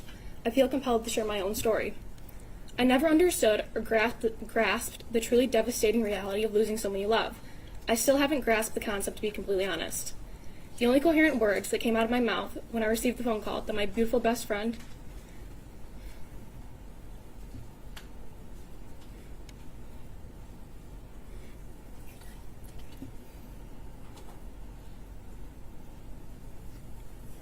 "14-year-old Hannah St. Juliana had been shot to death" were, "Oh my God." I thought her sister was lying to me on the phone, for there was no way that my Hannah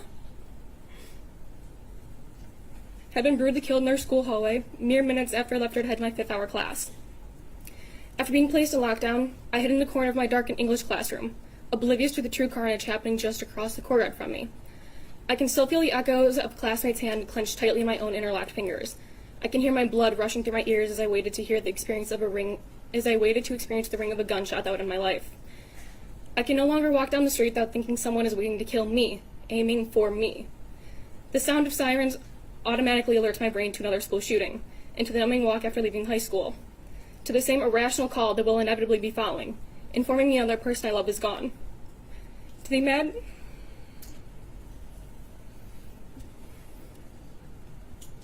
the imagined portrayal of Hannah bleeding out on the floor of our history hallway. This image will forever be stamped on the forefront of my mind. There are people that I now truly hate in this world. These types of people, in some way, take something from another. In a manner of speaking, they are thieves. Though, ironically, most thieves could return what they took if only they had the fortitude to do it. This thief, you, a murderer, can't give me back what you stole.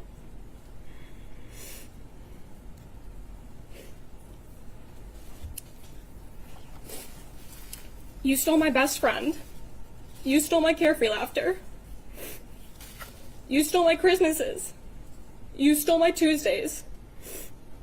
You stole my New Year's. You stole my Friday night football games. You stole Hannah's 15th birthday. You stole Hannah's 16th birthday. You have stolen every single one of her birthdays. You stole my 16th birthday, along with my 17th and everyone following it. You stole my ability to live life without the crushing fear of being killed at any given moment. You stole my love of school. You stole the love I had for the naivety in people. You stole my trust in the innocuous people on the sidewalk. You stole the comfort of my room by leaving me petrified of the dark and the horrors that may be waiting in it, that may be lurking in it, waiting for me to let down my guard once again. You stole my dreams and turned them into recurring nightmares where my best friend bleeds out on the floor of our school. You made me into someone that I never would have recognized at 15. You took the girl that I was, tore her to shreds, and left her to find a way to suffer through every single day without the presence and loving friendship of Hannah St. Juliana. It was asked in the Miller hearing if it was traumatizing to lose your best friend. You don't need an expert to tell you, you need only ask me. As was most likely predicted, the answer to that question is a resounding yes. Traumatized because I thought Hannah would forever change her jewelry. Because I never thought I would have to be the one who would speak at a funeral, right after turning the young age of 15. I never thought I would look at my best friend's emotionless 14-year-old face in a casket. I never thought there would be a bed of flowers cushioning Hannah's lifeless body as a freshman in high school. I never thought there would be the sound of bagpipes leading her enclosed body out of a church. I never thought there would be a week when Hannah didn't have a new nail color. The reasons are endless to why it's traumatizing to lose a best friend. I thought we were allowed to be innocent as children. I never could have fathomed I would blame myself for the death of my best friend. I never could have imagined a day where I would have to blame myself to try and give a reason as to why she died, to why you decided to take her life. I never could have conceived the idea that at 15 I would feel as if my best friend's blood was on my hands, all due to the reality that I left her in a hallway because I didn't want to be late to class. I've convinced myself that if only we would have gone to the bathroom, Hannah's life would have been spared and my happiness would be intact. We didn't get to be children for very long, for these aren't the thoughts any innocent child should mull over. The day Hannah was killed, you left the shell of 15-year-old me, crying and shattered on a hardwood floor in the fetal position, encased in my own arms, with tear tracks that will forever be tattooed on my face as well as my heart. To this day, I'm convinced I'm still lying on that hardwood floor, rejecting the actuality that I live while Hannah doesn't. You left Hannah St. Juliana, my best friend, my person, lying dead on the floor in a pool of her own blood. On November 30th, you terrorized 1,800 students and teachers. You shot 6 defenseless students and 1 teacher. And ultimately, you killed Madison Baldwin, Justin Schilling, Tate Meir, and Hannah St. Juliana. You should never, ever get the opportunity to steal from anyone else ever again in your entire life. You shouldn't have stolen from me. I shouldn't have to remember Hannah for longer than I knew her. Hannah's last words to me, in the middle of the school hallway, arms linked, held tilted together, were, "I'll call you later." I never got a call. Thank you. Thank you for being here and for your statements this afternoon. I'm very sorry for your loss of your friend. Thank you for your statements. Thank you, sir. Jason? Yes. Council approach before the next individual approaches the podium.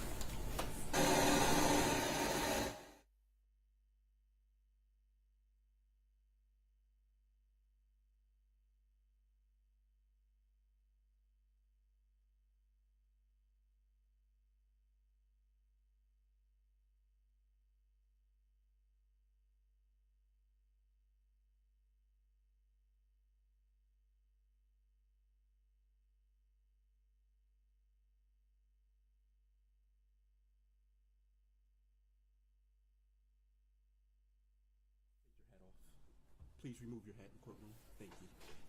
Thank you. With that, people, it's the next individual minor.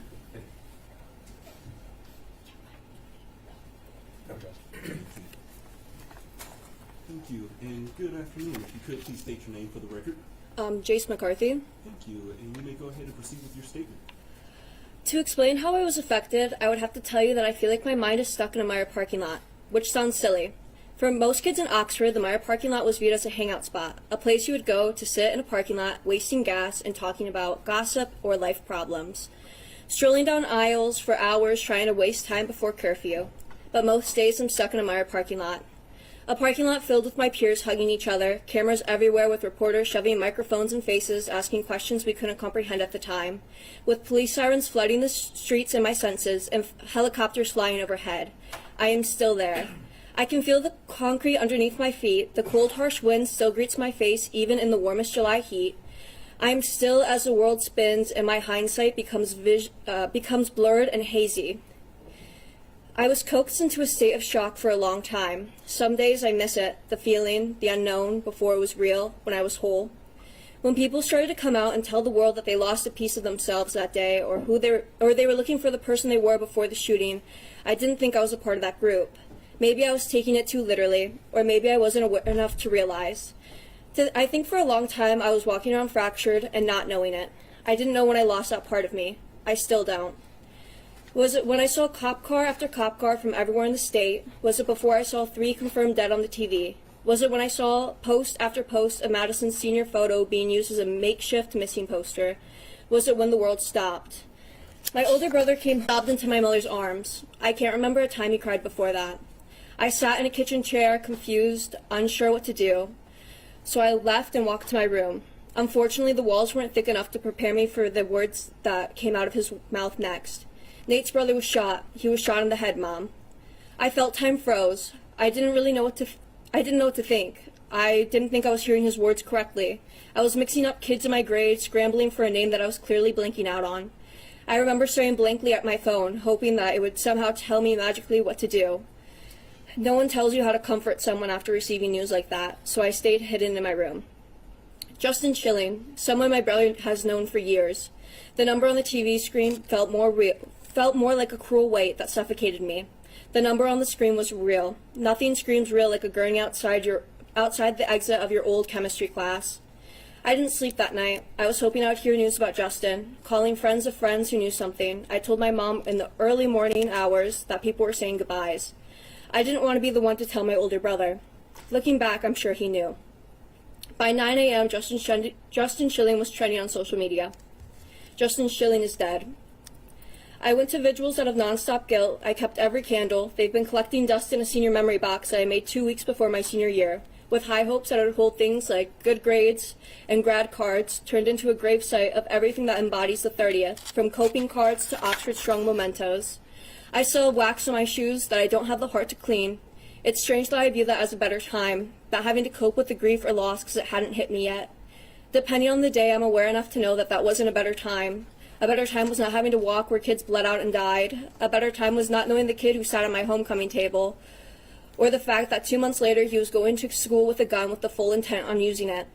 A better time was worrying about how I was going to pass my math class and not how fast I could put in a night lock. I haven't been able to go to college out of fear that I'll go through another school shooting. I've watched friends drop out. Every day I fear for my siblings who are still in school. I fear for my friends. Every time I hear a whisper about a campus threat, I find myself praying, begging whoever's up there that my friends are safe. I can't bring myself to even think about the worst scenario. I don't know if I could go to another vigil. I don't know if I could go through it all over again. I hate cameras flashing. The sound of cameras clicking gives me the sense of unease. You never really get told the after. It's not just one thing, it's many. No one tells you the after. The only way you know is when you go through it. My friends and I's grief will forever be for the public view. Our faces on the front page above the fold or trending on some news network. Our tears will forever be ingrained in film. The worst day of our lives will forever be attached to our names and to our faces. One quick search shows us at our absolute lowest and most vulnerable, and no matter how far I run, no matter where I go, I can never escape the everlasting fear that the 30th has instilled in me. I do not get to move on. Every day I'm reminded of the 30th. Each time I feel my hair get blonder, I hear myself repeat 151 days till graduation in the back of my mind. I hear voices of people I haven't spoke to in ages. I hear cameras clicking, and I feel the weight of my brother's cries washing over me for the first time all over again. I'm a senior in high school again. I find myself unable to move on. I find myself back where I was in the Meyer parking lot with the wind and the sirens. And maybe if I could find that kid with bleached hair and torn up Vans wearing a coat that wasn't his, maybe wondering if he would have rehearsal afterwards. Maybe I could find forgiveness, but I know I never will. I chase after him most days. I see him across the street or down the hall. He haunts me, a constant reminder that I will never be the same, that death and trauma isn't something that can be scrubbed away no matter how hard I may try. My words will never be able to paint a perfect picture or make an outsider truly understand the haze the world turned into in that Meyer parking lot. A haze that somehow turned into hours within a blink, and then it was days, which somehow turned into months. And when I woke up from it all, I was left with a heavy burden of loss, grief, and guilt that will forever ache in my bones and taint the air I breathe. It's more of a person, a friend, something that knows my ins and outs, and I'm sure I'll be holding its hand for a very long time. It'll greet me when I least expect it in the years to come. It waits on the edge of my bed every morning and tucks me in at night. It follows me around, always looking over my shoulder. It's the voice that tells me to check my exits, follow the rule of 3. 3 exits, 3 hiding spots, 3 things I can use to defend myself. That open spaces aren't safe, that loud sudden noises means it's life or death and I need to run, that backpacks don't just hold books but lethal weapons that someone is just itching to use. It tells me I will never be safe. It makes me second guess when I hear sirens. I can never tell if they're real. If my room gets quiet enough, I can hear them.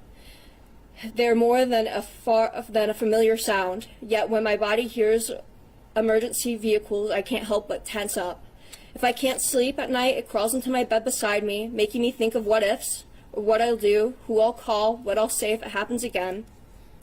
And as the 30th approached closer, I find myself in sleepless nights. The cold air gets harder to breathe. The weight on my chest becomes ever more present, and I'm looking over my shoulder. Every small noise becomes a mental game of am I safe? Even the crunchy snow becomes a cruel reminder. Passing by the school around this time of year gets harder because when there's no cars, my mind convinces itself that I'm on break, that I'm 18 again. I have to look in the mirror and I have a hard time seeing the person who's looking back at me, because sometimes time isn't linear to me. I expect to see the person I was. I have a hard time to remind myself that I haven't been 18 for a minute, that I'm not playing Nancy Drew over deerhead conspiracies, and I'm not skipping my online class for the 80th time that semester, or I'm not going to walk into 5th hour and listen to the girl next to me talk about her teacher. That I am 20, that the world moves on, and I just didn't know it would move on without me. That it's mostly in my mind or in my head. Time is a very strange thing. Some days the 30th doesn't feel real. It feels like it was decades ago, and others I'm right back in it. I don't know why pain and trauma are like this. I don't know why it tends to rush me or corners me. I don't know why it acts like I have places to be. I ask myself a lot, why is the weight on my shoulders? Why is the guilt of surviving on my doorstep, and why is it pounding on my door? Often I wake up, and the first thing I do is pull myself together. I find myself trying to scream my way out of nightmares. It's become my go-to method of waking myself up. It gets my mind to the real world.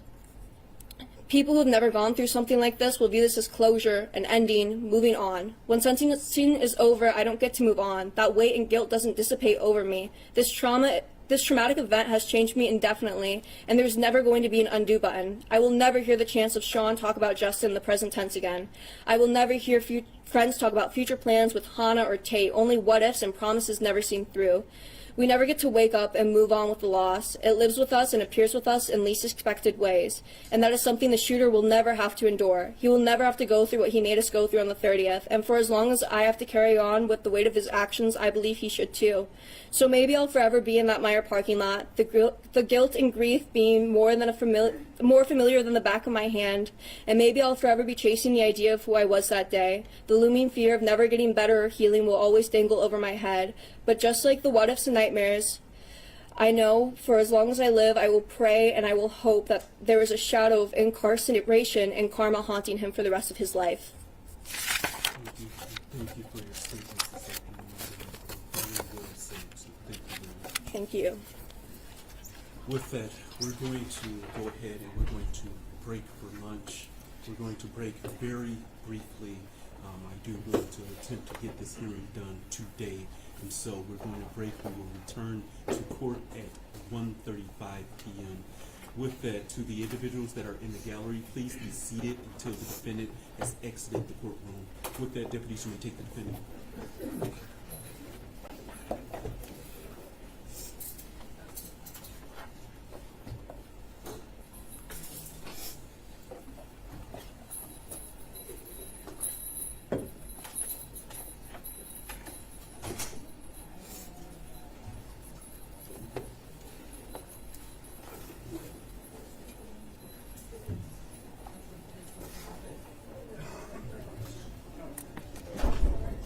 Thank you. With that, court stands in recess. All rise.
Check, check, check. All right.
Usually I get that close to someone I'm usually there for.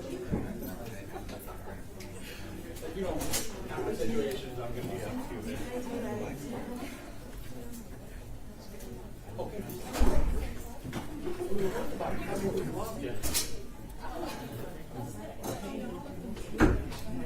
Take it home.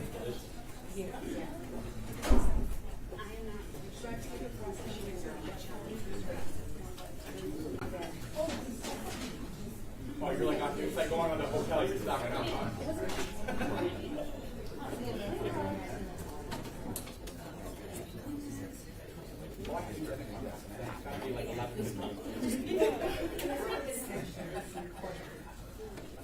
Well, I'll show you the picture of what beer. Actually, the beer came after.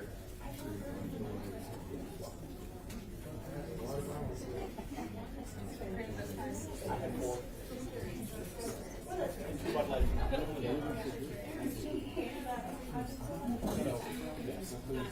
mean, we started at like 5:30. Taylor came home and 16 feet up, not like, she had to like refine and finish.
Tommy Rowe presiding.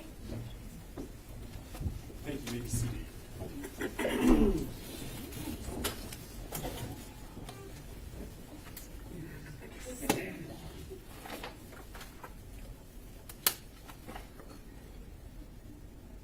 Your Honor, calling People versus Ethan Crumbley, case number 2022-279-506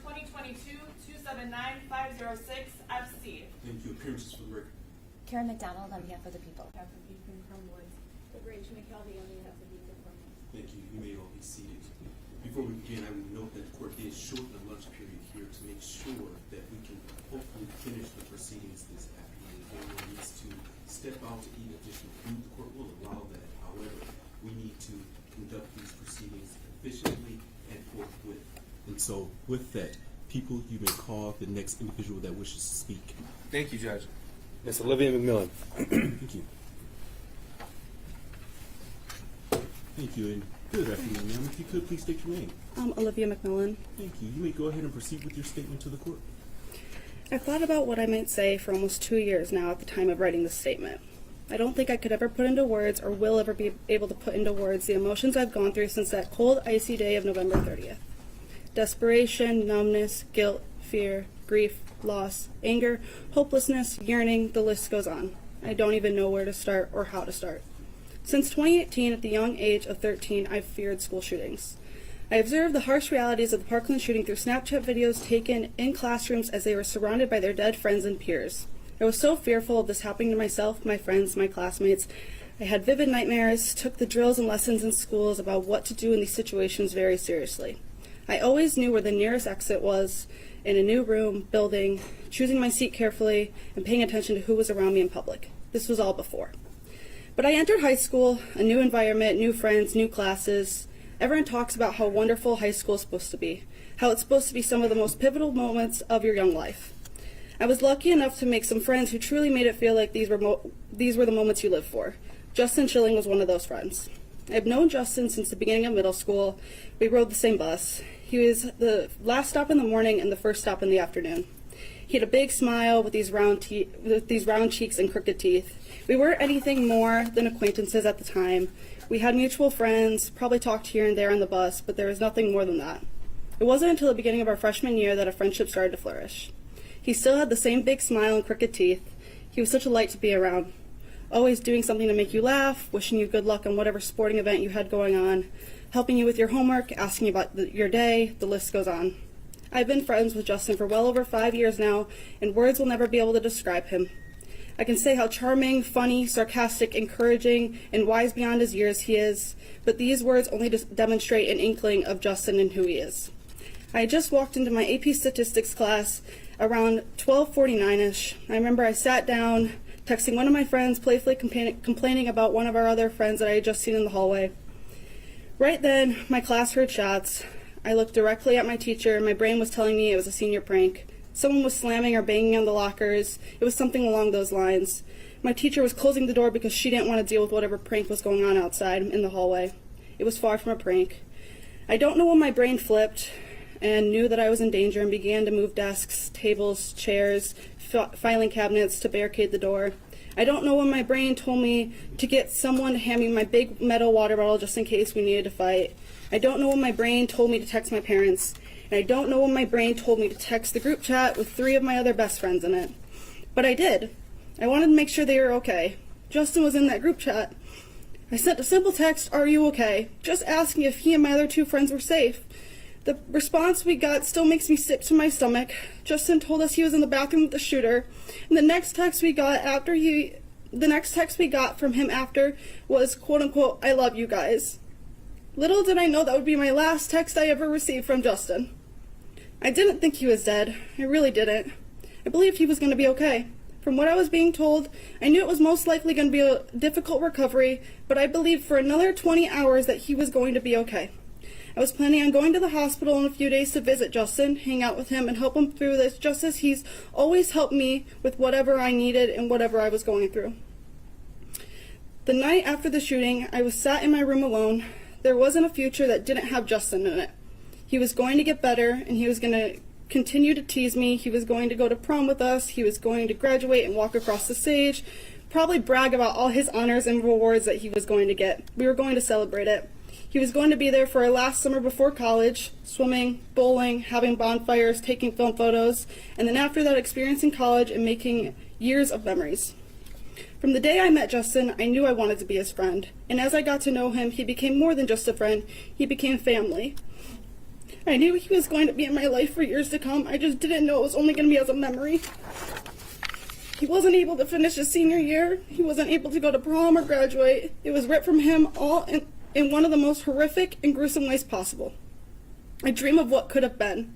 I have vivid nightmares of what has happened and what could happen. If myself and my classmates were gunned down in our high school, what makes that any different from going to a grocery store or on the street or a coffee shop or a restaurant? There isn't a difference. I don't trust people anymore. Anyone walking by in a car sitting 2 seats over, I don't trust anyone in any circumstances. Noises, I wonder if it was a car. Why are there so many sirens? Was that a gunshot or just a bang of the dumpster, the crash of metal? Or maybe a pop of an old banged up car driving by? Or at least that's what I hope. I try to lay down at night and escape the real world, but I can't. It's almost worse as I try to fall asleep. Sleep paralysis haunts my nights. All my fears and anxieties I've been pushed down throughout the day come full force in the most nights, paralyzing me in fear, not allowing me to sleep peacefully. Peacefulness never comes. I believe that the defendant should be given the maximum sentence, life without parole. I never want to see the defendant or hear about the defendant ever again. The defendant took the lives of Hannah St. Juliana, Tate Meir, Madison Baldwin, and my best friend Justin Schilling. And they will never be able to experience the world, so why should the defendant? Now I only have memories of Justin because of the defendant's actions, and I would like to share one. For those who have known Justin, knew that he gave the best advice, even when you didn't ask for it sometimes. While I struggle to remember every piece of advice he's ever given me over the years, I wanted to share this one. Quote, "There's no reason to be sad because it all doesn't matter. Life will end. And that's why you can't care about everything, you know? Just care about what makes you happy because that's all that matters. Because in the end, we don't have much time. So do what makes you happy." And that was from Justin Schilling. Thank you, and I'm sorry for the loss of your friend, but thank you very much for your statements this afternoon. Thank you. Thank you, sir. Thank you. Next is a minor judge. Thank you, and if again we could please turn away the camera and no photographing of minors. Thank you, and good afternoon to you. Because you're a minor, you do not have to say your name for the record if you don't want to, but of course if you want to say your name, with that you may proceed with your statement this afternoon. Thank you. I'm Frederick Shepard. Thank you for letting me speak today, Your Honor. If I could, I would like to address the defendant, or offender, sorry. I wanted to clarify to you one small thing before you go and spend the rest of your pointless waste of a life sitting there with nothing left to rot away to. I know that through all of this, you desperately wanted to be remembered as one of the school shooters. I know you wanted to be loved and cared for from the awful things that you did, but you have never been loved, you have never been cared for, and you will never be remembered. You may attempt to convince yourself that you have finally got your way, that the world, or more importantly, your parents are finally able to see just how messed up you are. But even to this day, nearly 2 years later, they don't. Once they found out what was happening that godforsaken day, they did not care about you. They didn't text you to find out if you were okay. They never called just so they could hear your voice. They never said the words, "I love you." And once the dust had settled, they didn't attempt to find their child, who had supposedly just been through the most traumatic experience of their life, but instead they ran. They ran as far away from you as they possibly could. When even your own two parents, who are supposed to love you and care for you, no matter what the world may throw your way, don't love you, you know you are unloved. You may think that in some small way, the news has to be remembering you. The news has to remember you any time they report on the story. But they don't. They do not care about the actions, but instead the consequences. They do not care about the person who committed the crime, but instead the people affected. You are simply a forgotten teeny tiny puzzle piece someone lost under the couch and never cared enough to find. You will never be remembered. Your microscopic brain may still believe that because you committed the heinous act of unthinkable violence in a public building that remains standing, you will be remembered and cared for. You will not. In 5, 10, 15 years, no one will remember you, let alone what happened in that building. They will not remember the predator, but instead the prey. They will not remember that one cold, hell-like day a student had enough of this world and decided to take it out on innocent people, but instead the innocent lives who were cut entirely too short. You may think that in some incredibly small ways, the families who are yelling at you, insulting you, screaming obscenities at you, must care about you. They don't. They couldn't care less if it was you sitting in front of them or if it was someone off the street. They are not mad at you. They are not upset with you. They are not wanting to kill the person sitting there. They are mad at the situation. They are upset at the situation. They want to kill the situation. No one cares if you are a part of their life or not. Your speck of a brain may still believe that when the family speak of their loved ones, they have to be reminded of you. They don't. When they speak of their loved ones, they remember the laughs, the cries, the ups, the downs, the in-betweens, and the love, not the fear, unsettlement, and sense of danger they had to endure in the last seconds of their life. They remember the beautiful, amazing lives they lived, not the horrendous last seconds they had to interact with you. You may still have the idea that by me standing up here in front of you, by me expressing all of this anger, I must hate you, which in your jumbled translation means I love you. I hate the feeling that every time I am somewhere in public, I need to have people constantly surrounding me, so I can easily blend in and escape. I hate the feeling that I constantly need to stay on guard, and constantly need to mark every possible exit, think through every situation, watch every single person that seemingly looks suspicious to me, just in case someone came in wanting to kill me. I hate thinking that every time I go to bed, there's someone just outside my window, someone who has been stalking me, waiting for the perfect moment to shoot me dead. I hate constantly being reminded of the hell that I endured. I hate seeing flashes when I close my eyes at night. I hate hearing bangs in my head. I hate hearing sirens. I hate picturing that hallway I was in. I hate that my trauma is all I can ever think about. I hate the position you have put me in. But I do not hate you, and I certainly do not love you. I remember giving my loving dog a hug and seeing my normally hyperactive boxer standing so still, staring up at me, seemingly knowing I was in pain and I needed her. I remember telling my new fish that I almost didn't make it home that day and wondering if my parents would have forgotten to feed them if I died that day. I remember the realization of what I meant to my family when my mom had to frantically search for me, her only child, knowing that if she lost me, she wouldn't have anything. I remember the care of my neighbors when they came and checked on me and gave me the smallest feeling of normalcy that I so needed. I remember the rush of love I felt when so many people in my life called me or came to see me, so they could comfort me and see my face. I remember the noisiness in my head as I desperately tried to make sense of what had just happened to me. I remember how wide my eyes were as I stared at the news coverage, how I snapped at my parents to keep the TV on while I sat there with a pillow, the button digging into me, motionless, zombie-like, staring at the footage of the room I had just escaped from. But I do not ever remember caring to learn who had done this to me, who had caused all of this for me, and I still don't. I remember hearing the initial gunshots, realizing something wasn't right. I remember paying attention to every bang I heard because I knew, though didn't understand why, it would be important at the dinner table conversation I would later have that night. I remember standing there, begging my guardian angel to let me in, to save my life, attempting to put a pathetic, desperate, scared baby deer look on my face, while I heard chaos erupting behind me. I remember the terror of the sensation of a bullet buzzing my head and the evasive thoughts that I had just evaded death itself. I remember hearing the first of the police to arrive and trying to convince myself, it's okay, I'm safe now, even though I knew nothing. I remember that god-awful feeling of my Fitbit vibrating viciously on my wrist, alternating between calls from my mom and my dad over and over and over again, while I stared at my backpack, housing my phone safely out of my reach. I remember listening to every single siren that passed, listening for the whoops, the wails, the honks, just so I could decipher between a fire truck, ambulance, and police car, in an attempt to calm myself. I remember the exact moment my parents stopped attempting to locate me, the exact moment it seemed every siren in Michigan was rushing past me, the exact moment I continued to hear gunshots in the hall, the exact moment I knew I was lost. I remember when I didn't feel anymore, when I was standing shivering yet warm in the exhaust-filled parking lot, finally on the phone with my mom, staring into a gray abyss scattered with flashing lights. But I do not remember you. I do not remember what you were wearing. I do not remember who you were. I do not remember where you came from. I remember the gun, but I do not remember the hand that pulled the trigger. And no matter how hard you try to convince yourself that somewhere out there must be someone who cares, there must be someone who loves you, there must be someone who remembers, you will never be able to, because even you hate yourself. You do not care for yourself, you do not love yourself, and you do not remember yourself. No one has, does, or will ever care for you, love you, nor remember you. You are an uncared for, unloved, and forgotten devil. Your Honor, I am done speaking to this thing. It chose to go down this path. It chose violence when there were so many better options. It chose to take 4 innocent young lives. If it is ever let back out into this world, who knows how many will be added to this list.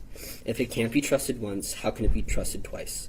If it gets anything less than a life sentence, the world and I will be in a constant state of fear, waiting for it to strike its next prey. Thank you for your statements this afternoon. Thank you.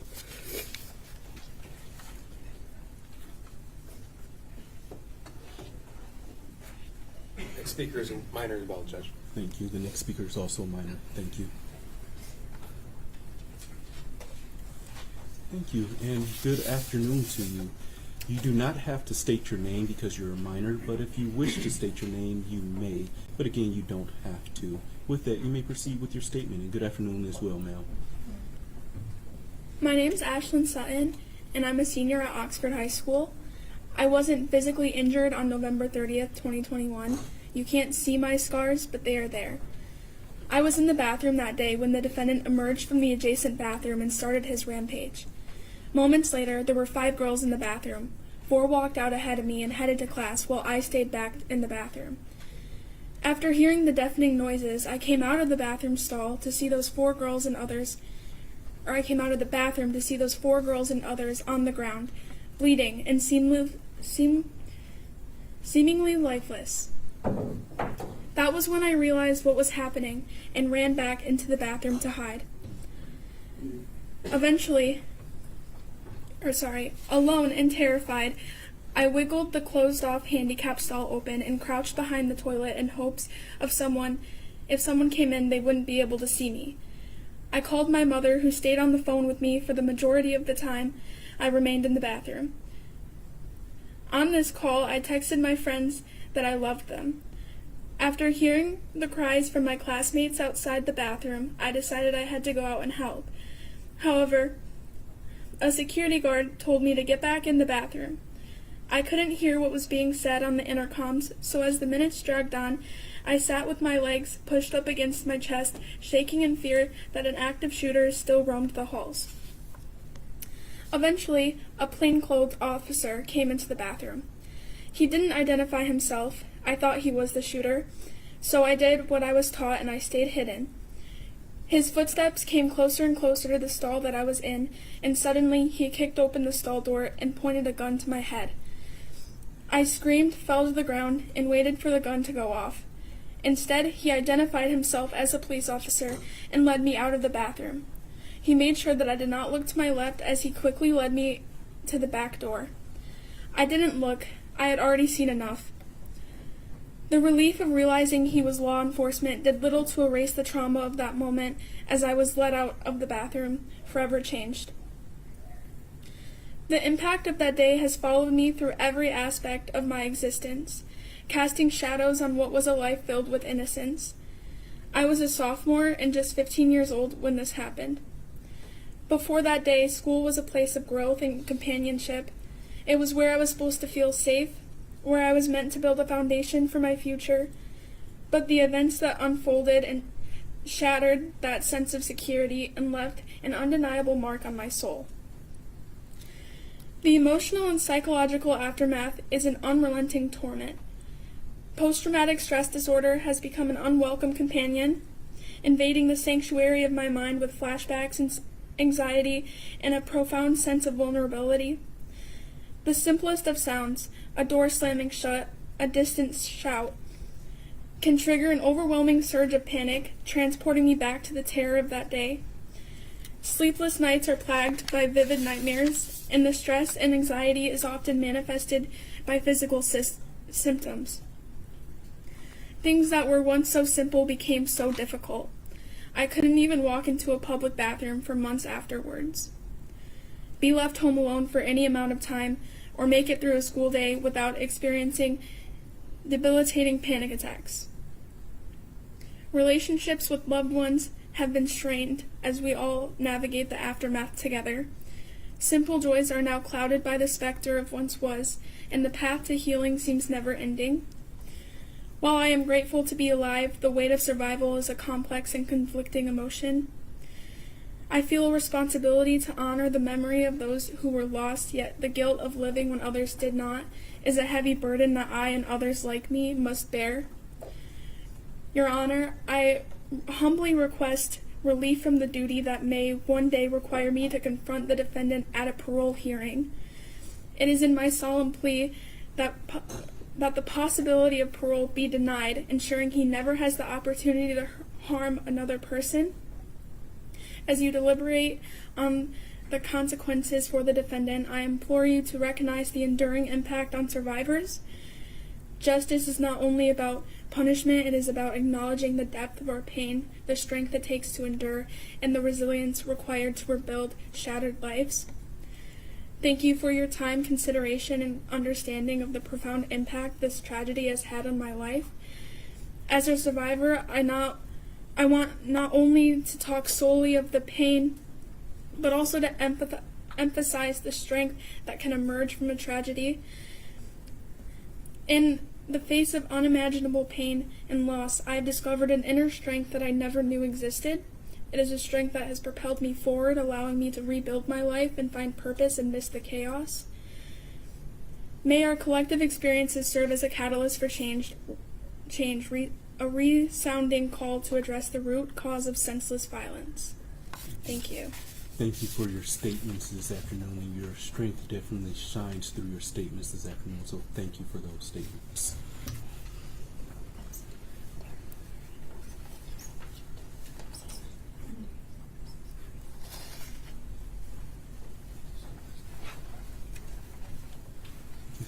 Next speaker is Miss Christina Nunez. Thank you. Is she a minor? No. Thank you. And good afternoon, ma'am. If you could, please state your name for the record. Yep, I'm Christina Teles-Nunes. Thank you. You may proceed with your statement. Thank you, Your Honor. I will be reading on behalf of my younger sister. This is her statement. I'm currently a 17-year-old junior at Oxford High School. I wanted to reach out and share my story in order to make my peers feel less alone and to be an advocate for myself. New to Oxford, I was a freshman when the security of my school was broken. At 15 years old, I was put in a scenario where a classroom of less than 10 students and no teacher had to lock down. The first classroom behind the bathrooms, room 325, had 2 doors and little resources to use. However, as a group, we managed to move a filing cabinet to block the door, gather scissors, textbooks, and any classroom materials we could find in order to defend ourselves. I cried and hid under a desk while I called 911. Those who stayed in the classroom when the gunshots were fired were the students who, like me, responded by freezing in place. I remember sitting under a table, texting my sister, asking her to pick me up. Asking, I don't know if it's a realistic drill, but we heard gunshots and I'm scared. Could you pick me up when this drill is over? I remember writing notes to my family in case something happened to me. They were the first thing on my mind. I remember finding out that night through social media that a sweet girl like Hannah passed away. When I moved to Oxford, I didn't know anyone, but I'll never forget Hannah's kindness as she helped me brainstorm ideas that could help me fundraise for my project.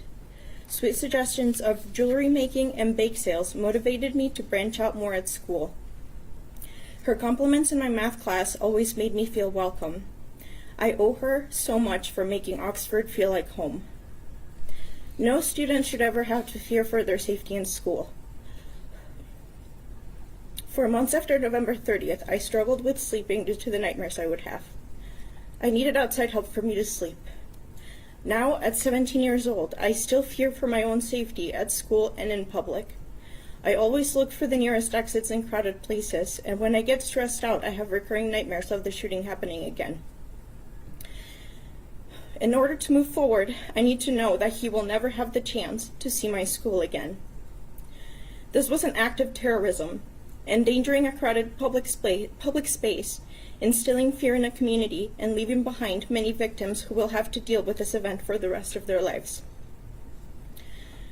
The Oxford community is brave and loving. Please consider aiding us in granting the security, closure, and support that we need. Thank you.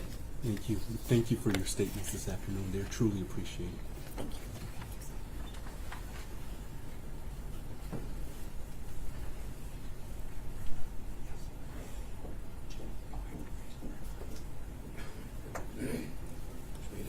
the student's uncle, who will be reading on his behalf. Thank you. Good afternoon, sir. If you could, please state your name for the record. My name is Jeff Bean. Thank you. You may go ahead and proceed with the statement. Thank you. I'm reading today for my niece, Imani Tenorio Penter, who was a junior at Oxford High School in November of 2021. Deputy William Bean has worked at Oakland County Jail for 36 years. He became a second father figure when I was 3 years old. I look up to him every day. And even though he has been a sheriff deputy for this long, I can confidently say that I have never heard a live gunshot until November 30th, 2021. That day was filled with loss. The loss of my best friend, the loss of trust, the loss of my childhood, and the loss of respect for a lot of people. I've been walking around the curved hall at OHS. I passed room 256 and kept going. I was supposed to be in room 242 that day, but instead, I was in 244. I did what an average high school student would do. I stopped in the hallway and talked with my friends before class. That is when I heard something I had never heard in my life. When I heard the second shot fired, I realized what it was, and it was terrifying. I was the last one to enter my classroom door, panicking and shaking. The window that was directly next to my head was shot out as I walked through the doorway. I slammed the door shut, ran into a desk very hard, which left my legs swollen for a couple of weeks. I was in the room with about 20 to 25 other students, no teacher, and a door that was unlocked. I felt fear, but I also felt the need to be strong for the kids in the room.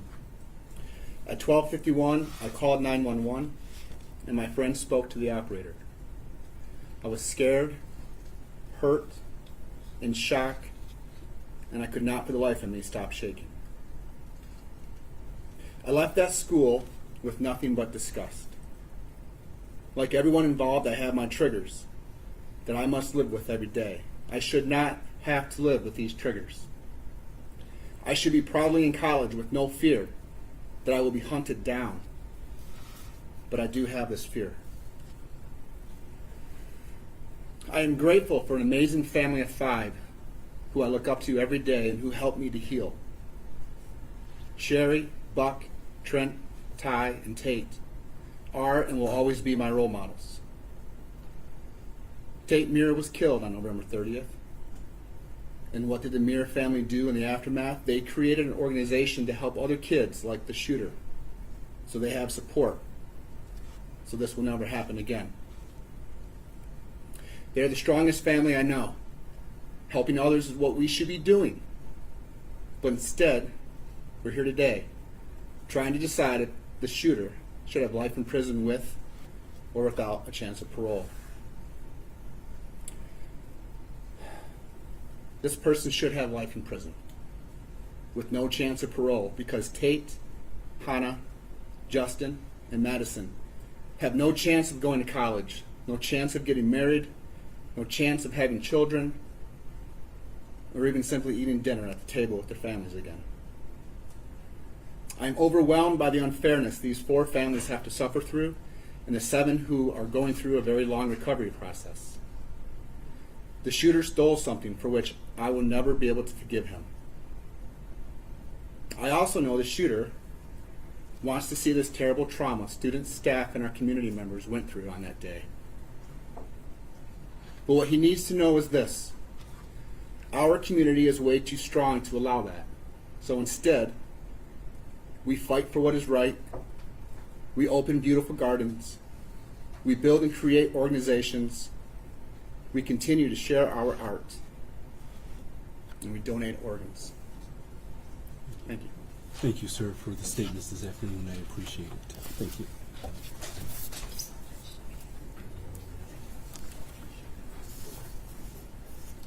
Next speaker is a minor, Judge. Thank you. The next speaker is also minor. Thank you. Thank you, and good afternoon. Because you're a minor, you do not have to state your name for the record, but if you want to state your name, you may if you wish. With that, you may go ahead and proceed with your statement. And good afternoon as well, ma'am. Thank you. My name is Grace Viviano.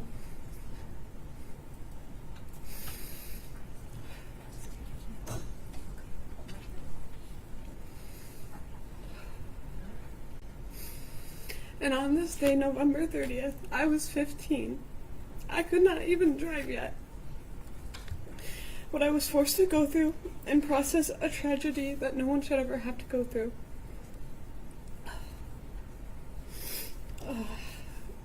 And I never thought this would ever happen at my school. After this day, I couldn't sleep for weeks. I had a lot of survivor's guilt and was overall angry. I was angry that this day made a place that I loved to be at, somewhere I felt safe in, somewhere I hated being. I never wanted to step into Oxford High School ever again, but I wasn't going to let him take that away from me. Now whenever I go to other schools or anywhere else, the first thing that I look for is an exit, just in case this were to happen to me again. Just in case I'd have to run for my life again. And for the waste of a human that's sitting in this room with us, love will always win. You will be forgotten in a few years, and the 4 that you selfishly took away from us will live on. In your honor, I hope, because of the terror and disregard for human life, I hope you give him life without parole. Thank you. Thank you for your statements this afternoon. It showed a lot of strength to be here, so thank you for that. Thank you. Thank you.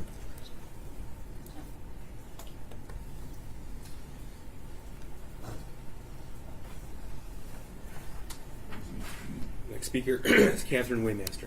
Thank you. Good afternoon, ma'am. If you could, please state your name for the record. My name is Catherine Waymaster. Thank you. With that, you may go ahead and proceed with your statement this afternoon. Thank you. My name is Catherine Waymaster, but to 2 Oxford High School kids, my name is Mom. Excuse me. Oh, you're fine, ma'am. Neither of my children were physically injured on that awful day at Oxford High, so you might ask, why am I giving a statement? Well, victims come in many forms. On November 30th, I drove my daughter Danielle to school. My son, Danny's twin brother, Michael, was not feeling well and stayed home sick that day. I then drove to work about a mile down the road. A few hours later, a co-worker ran up to me and asked if I knew what was happening at the school. Her son had jumped out of a window and wanted her to come get him. In just seconds, our phones blew up with social media alerts. There was a shooting reported. I texted my daughter, "Are you okay?" She replied, "Yes, we're in a lockdown." I said, "Stay calm." She said, "We're in a lockdown?" At that moment, she and her teacher thought it was a drill. I said, "Keep your head. Do what your teacher tells you." She simply replied, "I'm scared."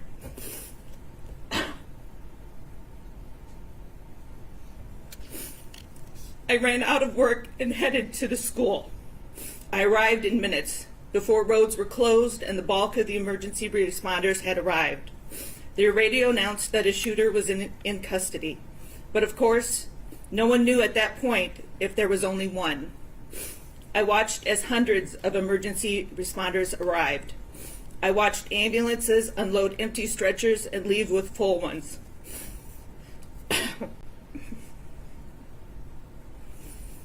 I watched as other parents tried to enter the building and be held back by police. I watched a SWAT team suit up in full gear to enter a building where my daughter was still in. My daughter was in a classroom less than 50 feet away from where the shooting began. She was huddled in a corner with her classmates, holding items to use as weapons in case the shooter came in. My daughter chose to arm herself with the star from the top of the classroom Christmas tree to use as a stabbing device. Let that sink in.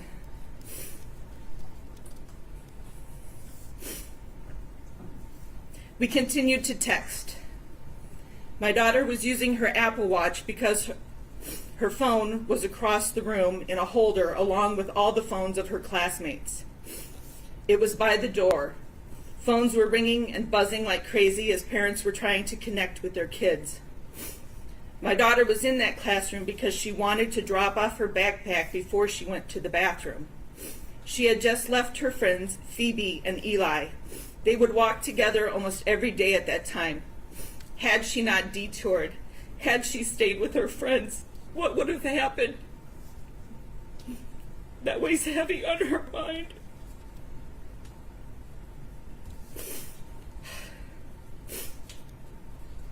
After some time passed, my daughter's classroom was evacuated. I then drove to meet her at the Myers Garden Center. As I rounded the corner of Oxford Road and Bray Road, I saw hundreds of kids heading to the safe place. Some running, many crying, holding on to each other. It's almost indescribable. I then turned into the store's parking lot. Hundreds and hundreds of parents were there. It was chaotic. By the front door of the store was a classroom of special needs kids.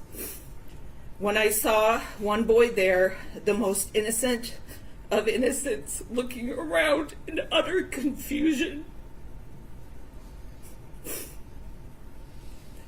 I knew at that very moment that true evil had come into our lives. What conversation went on in that home that night, I can't even imagine. As for my daughter, it had always been her dream to become a teacher. Anyone who knows her would tell you she would make a great teacher. On November 30th, that dream stopped. The fear of having a student like the defendant scares her. She thought she knew him. They were in many classes together over the years. She saw no evil brewing in him. She's afraid she will not see evil brewing in students she might have as a teacher in the future. To cope, my daughter packs her days from sunup to sundown with activities. Quiet moments with time to think are hard. In the first few months, we would be up talking till 2 a.m, trying desperately to wrap our heads around why this happened. Being in crowds is difficult for her. The thought of living on a college campus frightens her. Loud, unexpected noises are hard to manage. Sitting in traffic is upsetting because there's no clear exit out of it. She struggles with maintaining concentration to complete tasks, and the list of impacts goes on. Excuse me. Although my son was not in school that day, he too has been deeply affected. He thought of the defendant as a friend. They played video games together in school when they had free time in class. The defendant would help him with homework in class. My son trusted him. My son trusted you.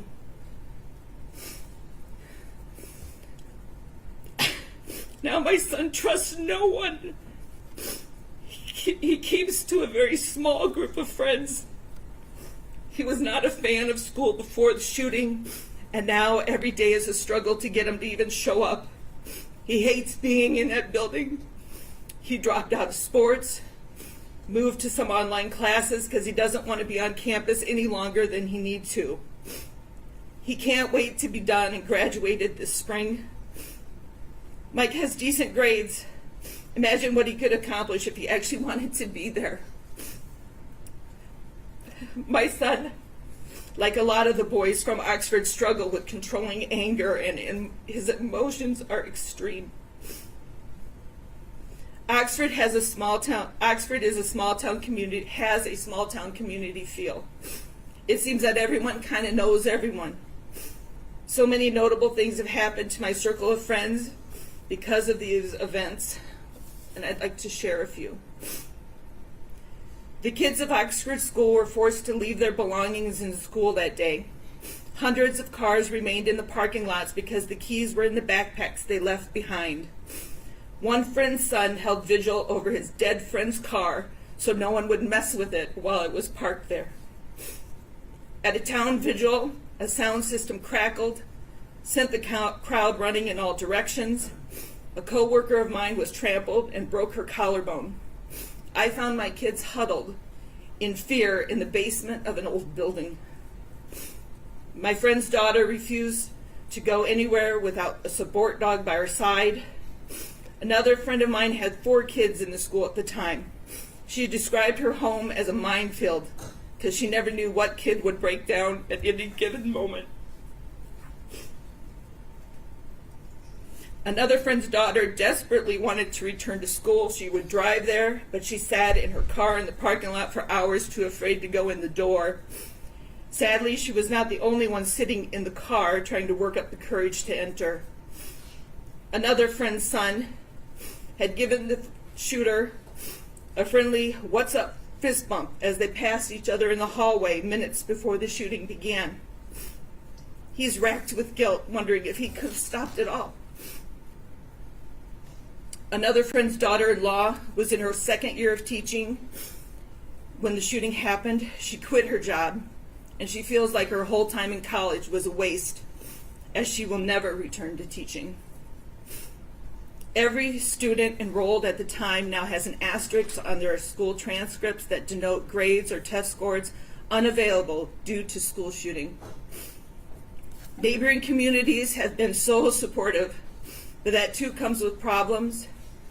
Every sporting event, every competition, concert, meet, collaboration, get-together began with soft, thoughtful words and moments of silence.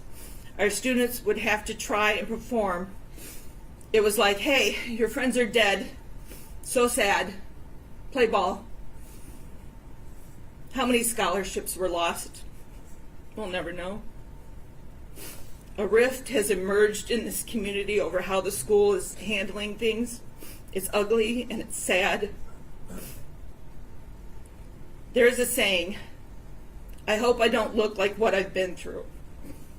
Our kids are desperately trying to act like normal teenagers, yet in the back of their heads, this event taints every moment they try to enjoy. I have a lot of parent friends, and each one of us has one or more children grieving in so many different ways. It's heartbreaking.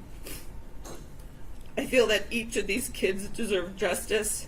There were nearly 1,800 students and staff in the building that day, nearly 300 first responders, and hundreds of parents like me all left to pick up the pieces of the defendant's quest for fame. On the count of terrorism, I ask this court to sentence Ethan to the maximum allowed, and I want to thank you for this consideration. After I wrote this statement, my daughter was asked to write an essay at school, and I would like to include the words that she wrote. She had to write a statement of something that changed her mind or changed her perspective, and this is what she wrote. "Since I was a little girl, I've always looked up and wanted to be a teacher. I remember playing in my bedroom with a school desk, making my friends be students, pretending to teach them. I can remember asking my sister to buy me a microphone so I could talk into it just the way that teachers did at school. I've always looked up to my teachers and have always wanted to become one. The way they connected with my peers and myself inspired me to pursue teaching as a degree. Unfortunately, a day came when my whole dream changed. On November 30th, a lone gunman and fellow classmate walked into Oxford High School and in just a few violent moments nearly ended my dream. For a long time I felt isolated and not sure if teaching was the right career for me. I felt I was alone and I would never be able to protect students if I was in the teacher's shoes. I started to explore other degrees, but nothing sparked me the way that teaching always has. I soon realized that I could not let the actions of one troubled individual stifle my passion for teaching. I know I will always have uneasy feelings walking in public spaces, such as schools, malls, movie theaters. This event has left a permanent scar on my mind. But since this time, I have found the love for teaching again. I have shadowed many teachers. I feel that if anything is to occur, I would be able to protect those students rather than anyone else.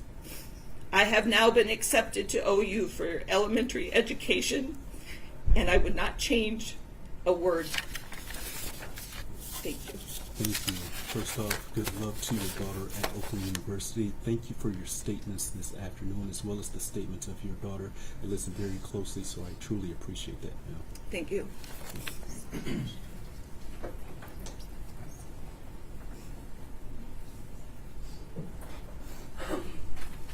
One moment, Your Honor. Yes.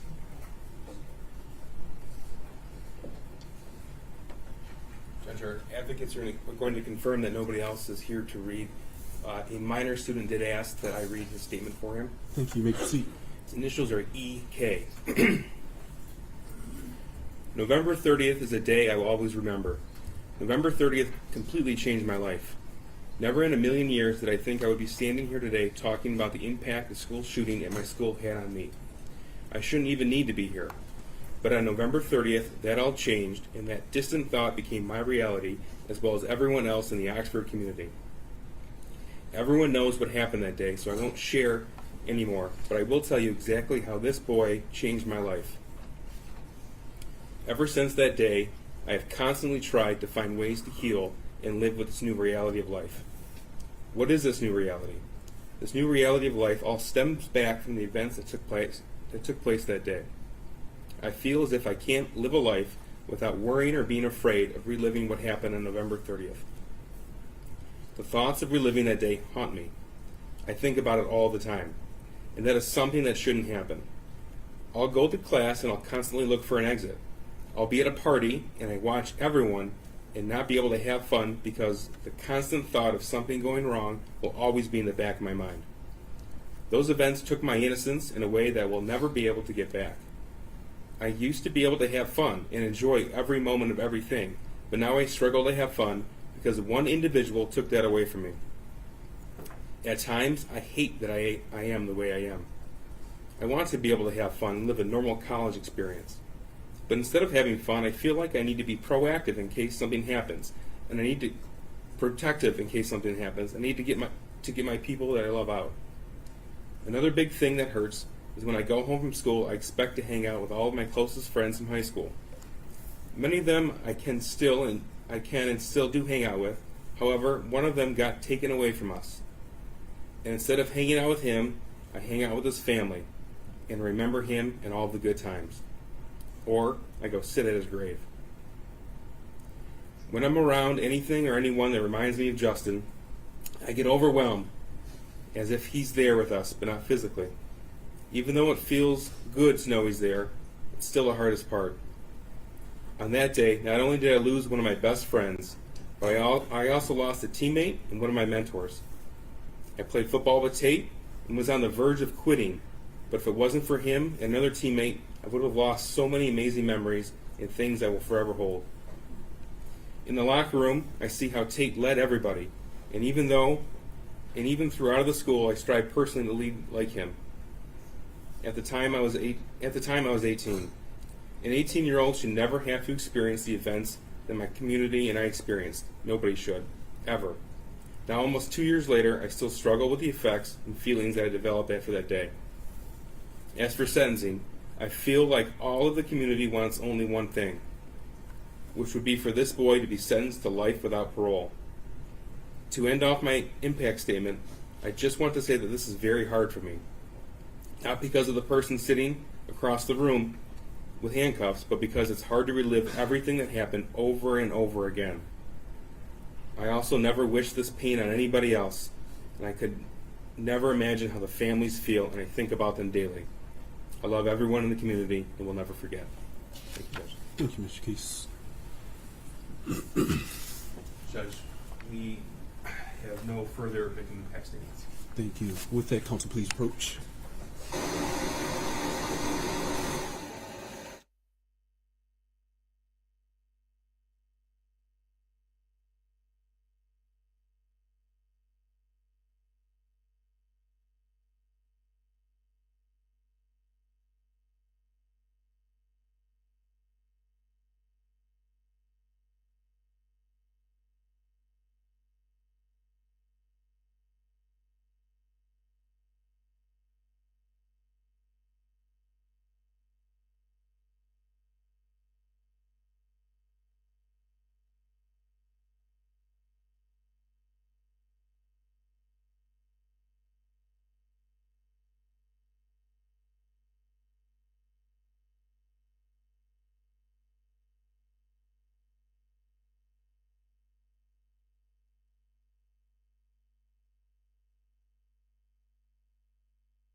With that, we're going to take about a 10 to 15 minute break.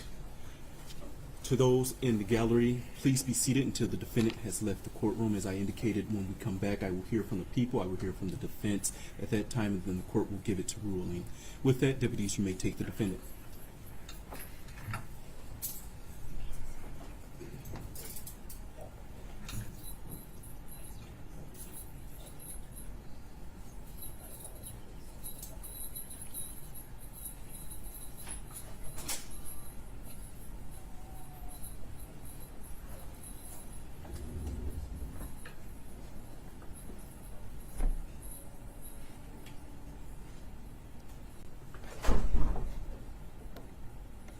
Thank you. With that, court stands in recess. All rise.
can you just watch the cord?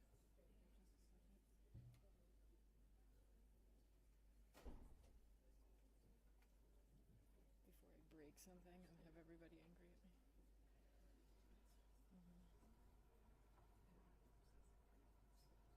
Oh, I think the tables are too close to each other.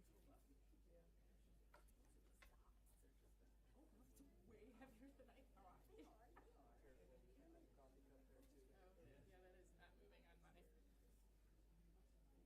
on my ability, so. Do we just leave it here? I don't know, we don't want to stand on top of the judge?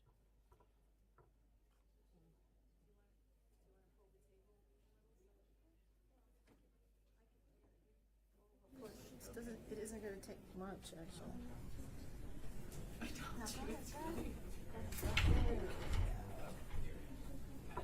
Yeah, will fit.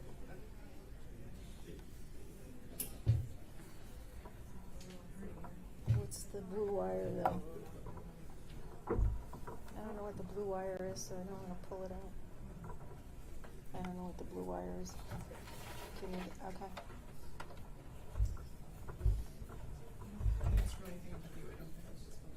Is that about, is that good?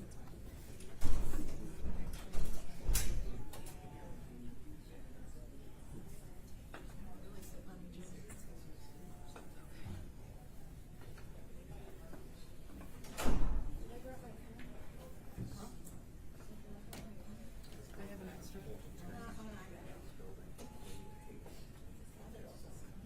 Oh, there it is. I got it. Yeah, I got it.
Thank you. You may be seated.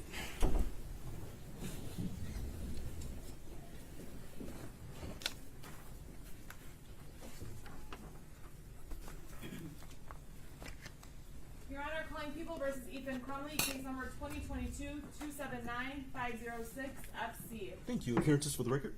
Karen McDonald on behalf of the people. Thank you. Mark Keast on behalf of the people. Paula Michelle Lofton on behalf of Ethan Crumbley. Amy Happ on behalf of Ethan Crumbley. Deborah H. McKelvey on behalf of Ethan Crumbley. Thank you. With that, you may all be seated. With that, people, you may proceed with your allocution.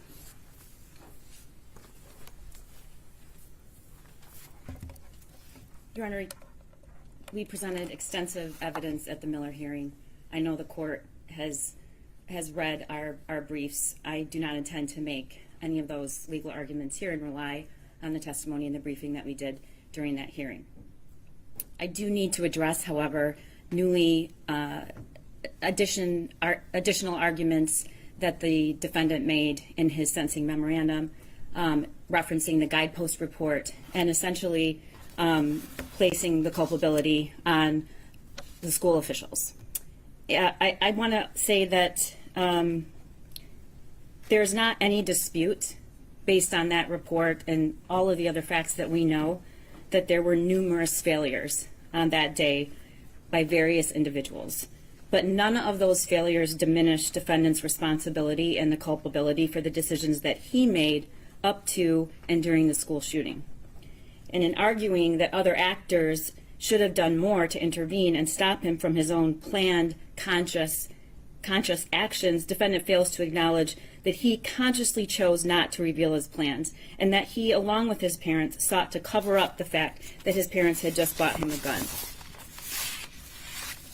And finally, all of those were decisions, there were numerous decision points where he had an opportunity to choose another path, had an opportunity to say, I want help, I'm planning on shooting the school up in that office. Despite the failures that occurred that day, I do not believe that it is, I find it hard to stomach that those arguments could be used during these proceedings to somehow take the culpability away from the defendant.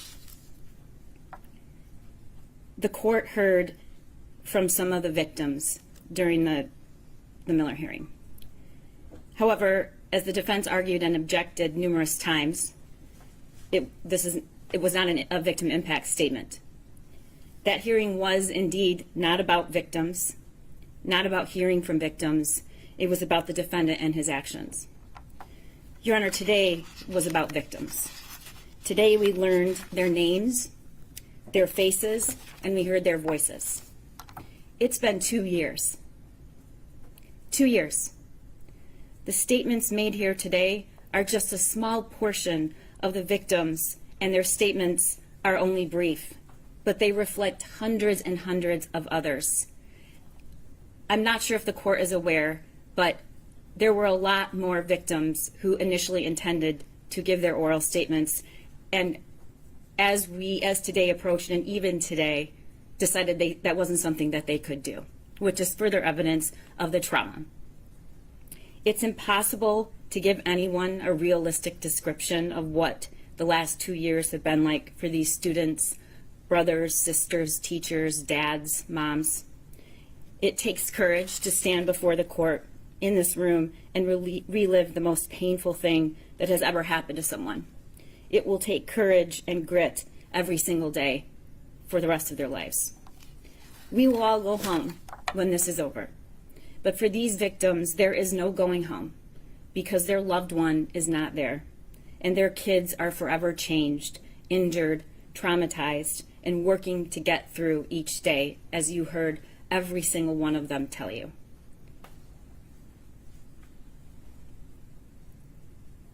There were common themes from these students. They don't trust anyone anymore. They don't trust any place anymore. They don't think they're safe. Some can't sleep. Some have to sleep in their parents' room. There's a deep, deep loss of safety, loss of loved ones. But most importantly, what I heard was they lost themselves. And they're working very hard to find who they were, with the acknowledgement that they will never be the same. And these are people who don't have a scratch on them from that day. Unfortunately, the data and the research support what you heard today. Escaping without a physical harm, we know, for hundreds and thousands of children and educators who survive these tragedies carried out, leave scars for years to come. And the research is abundant that there is long-term detrimental impact of such childhood trauma on a person's mental and physical health and their ability to function throughout the rest of their life. The terrorism conviction and charge gives these students and parents a voice, and I thank you for hearing it. We also heard from the parents and family members who had their loved ones murdered that day, and we also heard from students and a teacher who were physically injured that day. And they were brave, and they told you a lot. But here's what they didn't tell you.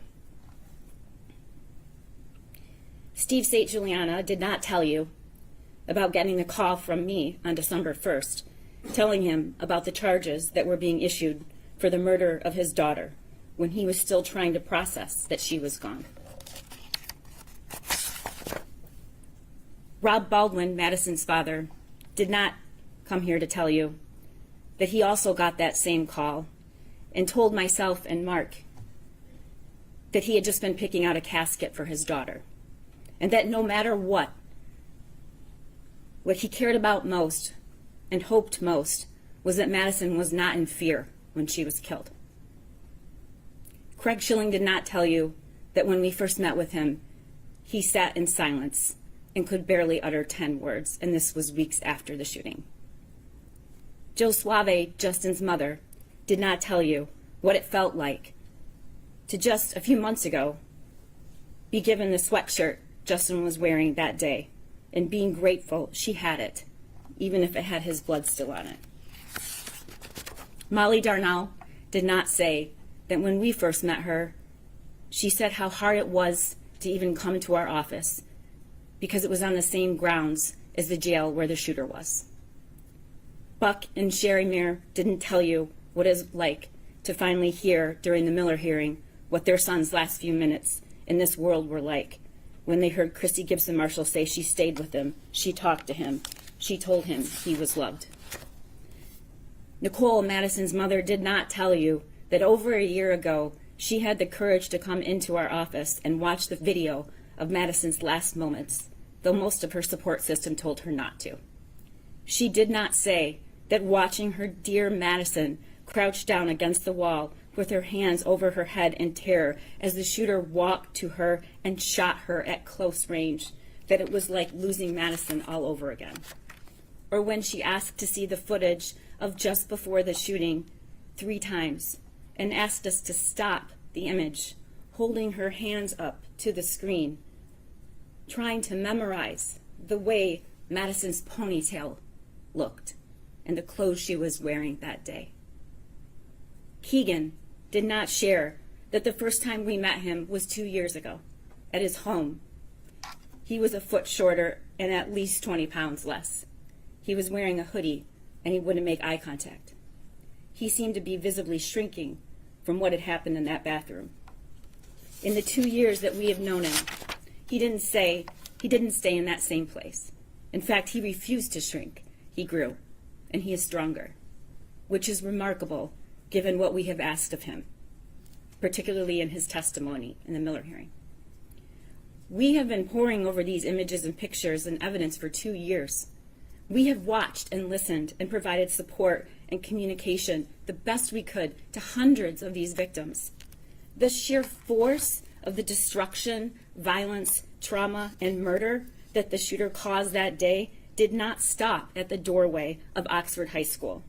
As you heard from so many students and parents, it was carried through the doors and out into the community.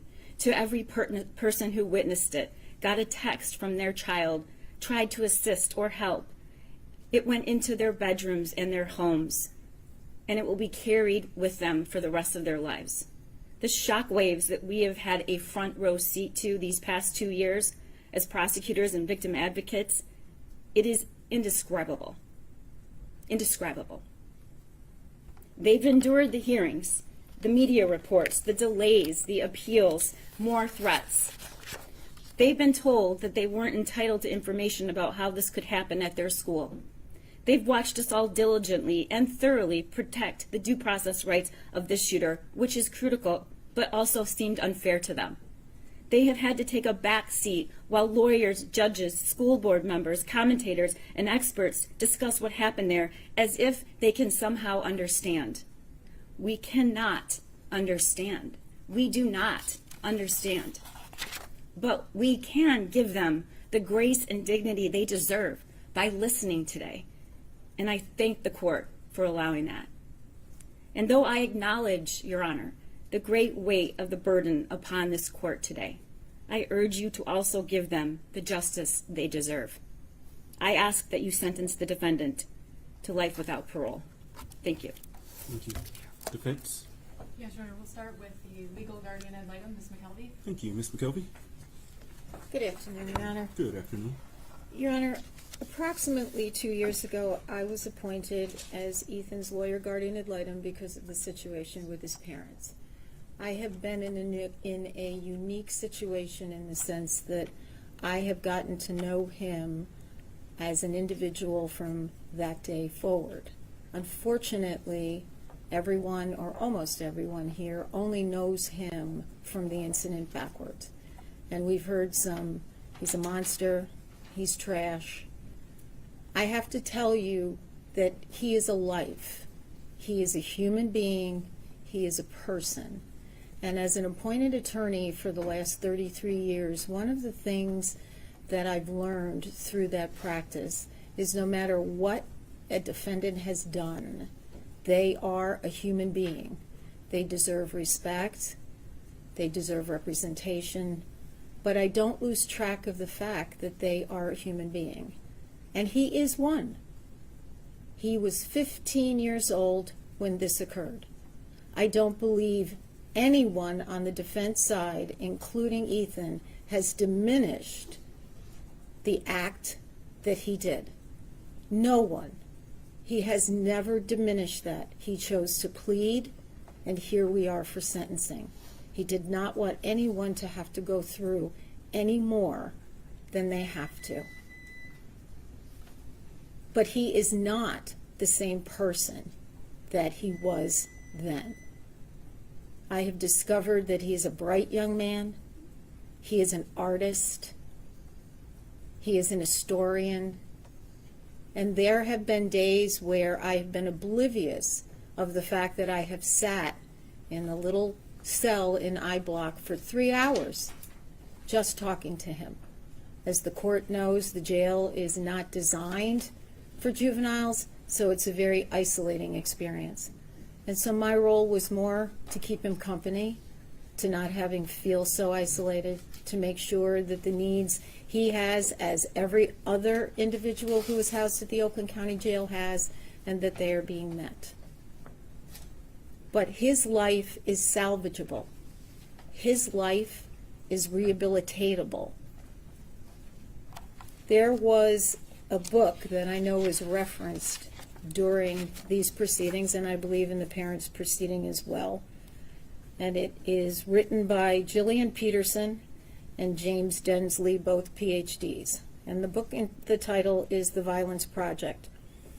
And there was an interesting few sentences in there that struck me when I read it. They equated someone in crisis like a balloon full to bursting. When a balloon is inflated and stress or tension is applied, stretching the body over the air, the bigger the balloon gets, the more likely it is to pop. A fully inflated balloon becomes so fragile that it must be handled carefully or it will break. Prosecutor McDonald said there was a lot of failures here. It doesn't diminish what he did, but there were a lot of failures that someone could have deflated that balloon a bit, that could have potentially prevented this incident of occurring and us being here today facing the decision that you have to make. But to me, his life is worth salvaging. His life is worth rehabilitating. And as I know the court knows, all the lawyers in this room knows, that you have to fashion a sentence that is punishment, deterrence, protection, retribution, and rehabilitation. And if you look at him as a human being who is salvageable, who is rehabilitatable, then life in prison without parole is not the appropriate sentence. I have always been impacted by Brian Stevenson, who is the author of Just Mercy, A Story of Justice and Redemption, when he says, each of us is more than the worst thing that we have ever done. And I know everybody who spoke today probably cannot see that in Ethan, but his life is worth more than the worst thing he did, and what he did is probably the worst thing that anybody could do on the face of the earth. But I care about him, I know his team cares about him, and his life is worth not life in prison without parole, but is worth a term of years. And I ask you to sentence him to a term of years. Thank you. Thank you, Ms. McKelvey. Ms. Lofton? Ms. Hopp will go next. Thank you. Very briefly, Ms. Hopp, because I know that you all, I don't want your arguments to overlap, and so I'll listen to arguments, but go ahead, Ms. Hopp. Good afternoon, Your Honor. Good afternoon. My purpose in speaking today is to address two specific issues. First is the issue of making bombs for Hitler. I first became aware of this book because of media reports. As recently as Your Honor's opinion has mentioned this book because it was Ethan's favorite book. This book is published by Scholastic Publications, which, as Your Honor probably knows, and many people in this room do know, Scholastic is an organization, a company that specifically provides books to schools. They provide them to students in schools through those little newsprint flyers that come home once a month, once every other month, for parents to buy books for their children. They run book fairs in schools. They provide opportunities for teachers to buy their books to have in the classrooms. This book is about 200 pages. I've read it twice now. The age group that this book is geared toward is 9 to 12 years old. This is not, despite the title, and that's kind of why I'm addressing this book, it's not a pro-Hitler, pro-Nazi book. It's not a how-to on how to make bombs or anything of that sort. What this is a book based on the real-life stories of, in this particular case, a Ukrainian person who during World War II was kidnapped at the age of 9 and enslaved by the Nazis. These stories came to light after the fall of the Soviet Union in 1991. Ethan loves history. This book is about the 9-year-old main character who once was kidnapped, was thought of as a useless person because of her age by the Nazis who took her. She went on to arrive at the first work camp where she was enslaved, to be treated as, referred to, and called as subhuman solely because of her ethnicity, being Eastern European. It follows her as she worked in the very brutal slave labor camps, as first in the laundry, then because of her, and I use quotes for these, deft tiny hands, attention to detail, and patience, was moved to the metalworks building of that work camp. At the metalworks building of that camp, they prepared the bombs that the Nazis used. Her specific job was to load those metal bombs with gunpowder. She and the 5 other girls, because they were all maybe 15, 13, 11, 9 years old, came up with the idea of replacing the gunpowder with the dirt around their work facility in order to purposely sabotage the bombs of the Nazis, because they were anti-Nazis. They were hoping for the day when the Allies would free them not only from Hitler, but from Stalin and his force or influence over the Ukrainian citizens. This is one book in a set of 3, each from a different perspective. This particular young lady had a younger sister whose life was very different. At the end, when the war was over, this book, as well as the second book, who's about a friend of hers from the camps, talk about going from camp to camp, looking to reunite families, and how they did that with messages. It also indicates that they weren't able to successfully return to their country of Ukraine or Russia, because under Russian law, at that point, Stalin considered them Nazis because they had worked in these enforced, enslaved labor camps. It's actually a very captivating series, and even as an adult, I enjoyed it. And I'll disclose I have a major in history, so history is also close to my heart. I can definitely see why, as somebody who enjoys history, Ethan would have liked this book. And again, because the title is so misleading about the contents of the book, I thought that was important to bring to the court's attention.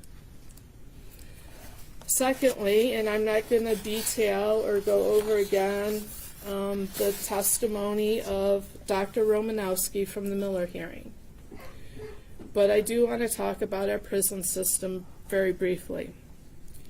The goal of our prison system is punishment and rehabilitation, and we know that because there are cells with doors that lock, but there are also programs.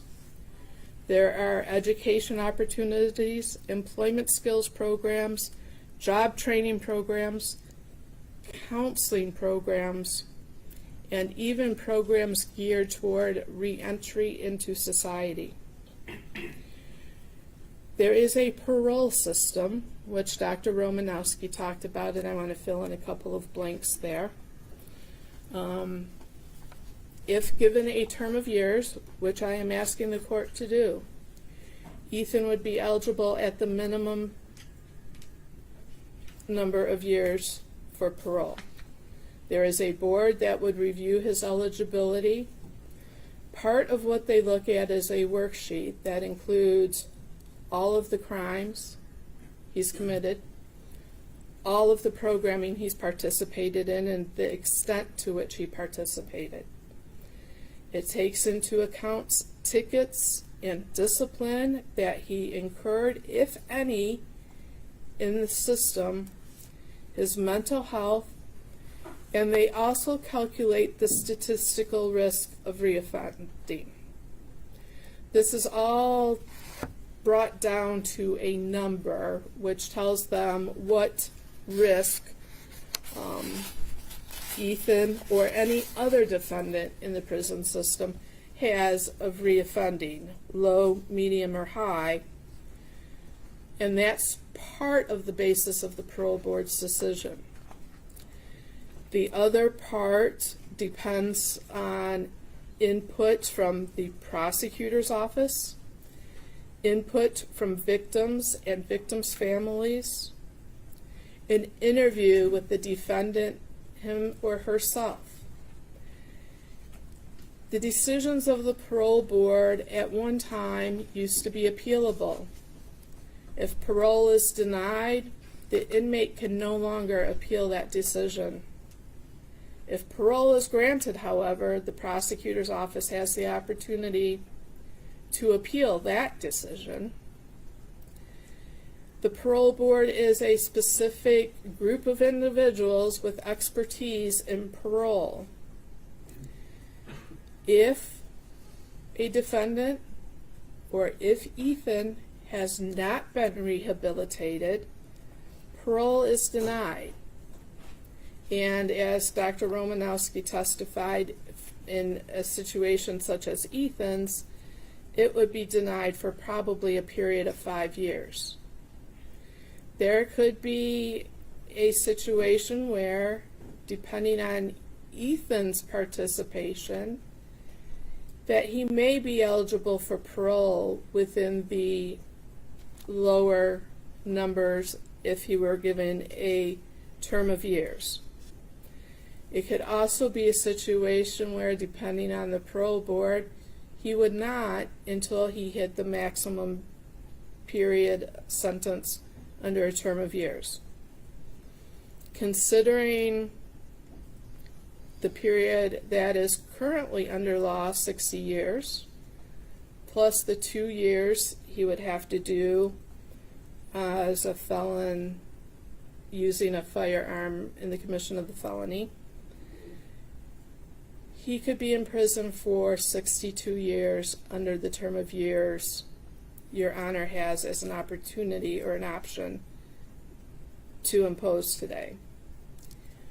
That would put him at around age 77. So even a term of years is a very, very lengthy sentence and may likely be a life sentence. But what it does do is give Ethan the opportunity to demonstrate to everyone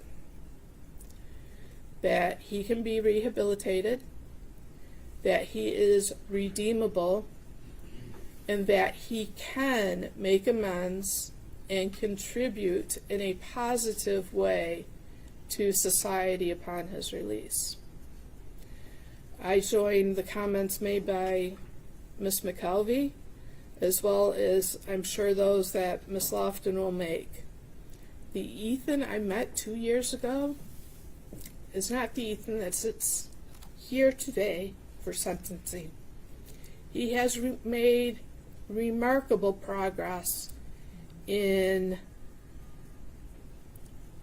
addressing his issues. That's not to say he doesn't have a ways to go, because he does. But that's to say he's demonstrated that he can change himself for the better. And for those reasons, I ask Your Honor to consider a term of years as opposed to life without parole. Thank you, Ms. Lofton. Your Honor, nothing that I discuss is meant to be an attempt to take away from the pain and loss that we just heard about. The pain is palpable, it is real, and I don't mean to invalidate that with my comments.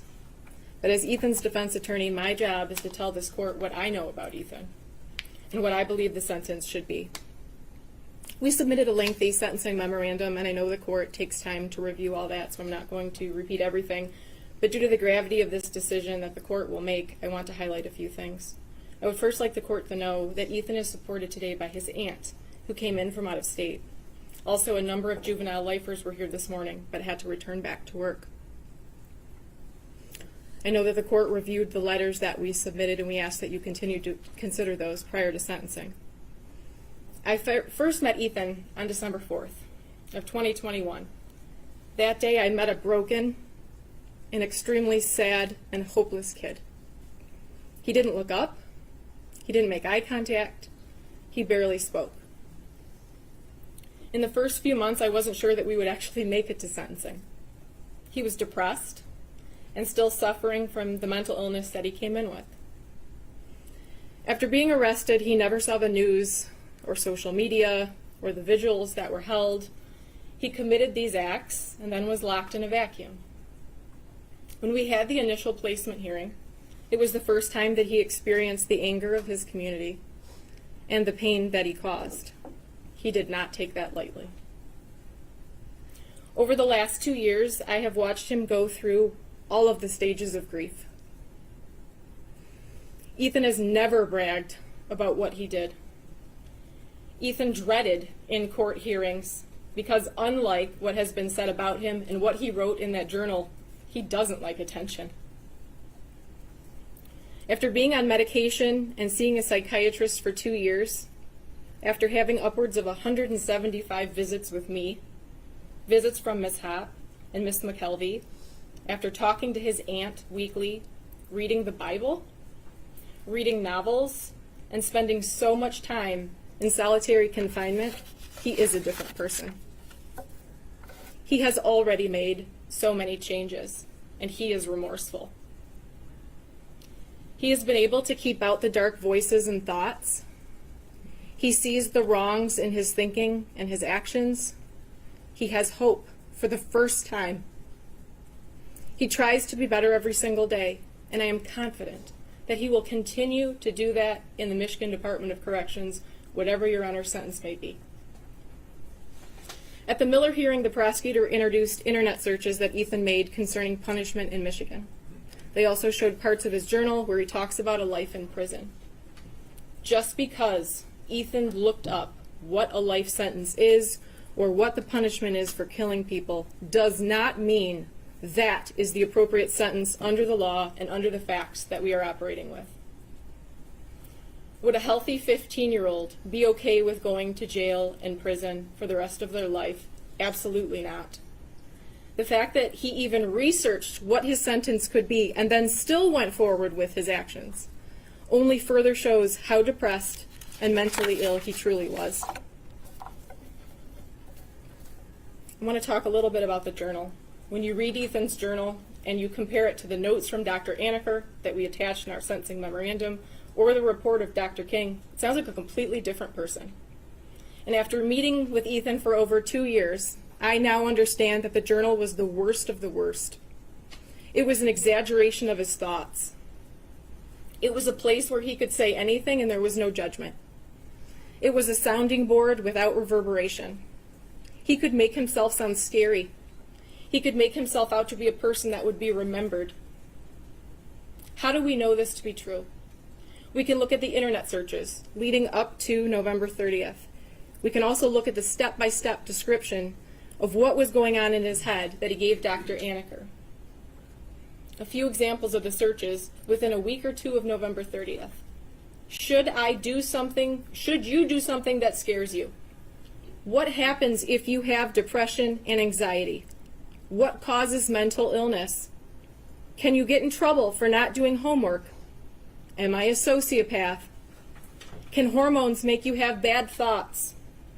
How to tell your doctor that you have depression? Can a therapist tell your parents?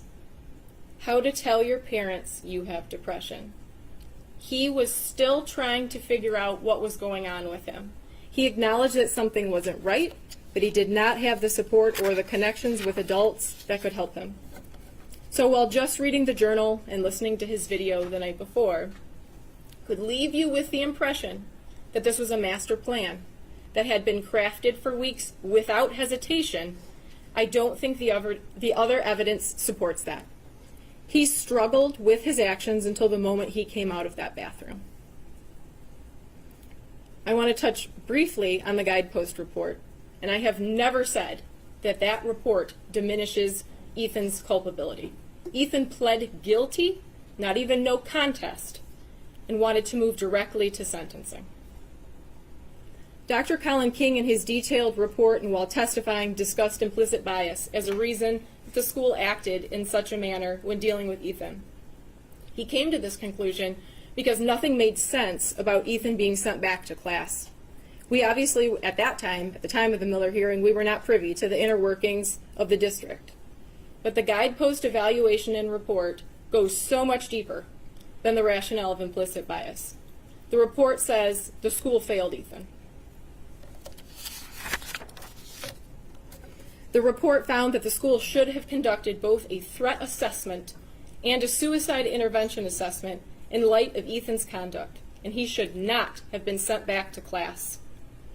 The report says they had a student with recent mental health concerns raised by a teacher who previously had mostly flown under the radar at a big school with poor grades, fair attendance, and no serious discipline history.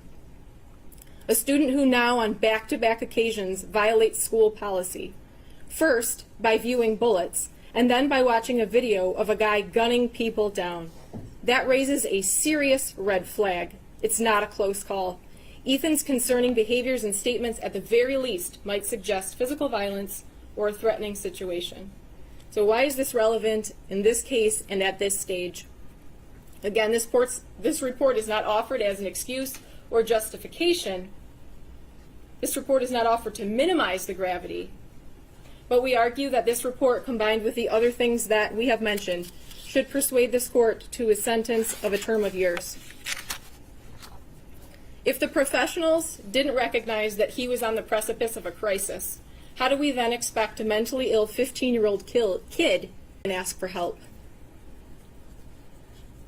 How can we expect a 15-year-old boy to tell a counselor that he had no relationship with his deepest, darkest secrets, the thoughts that took over his mind?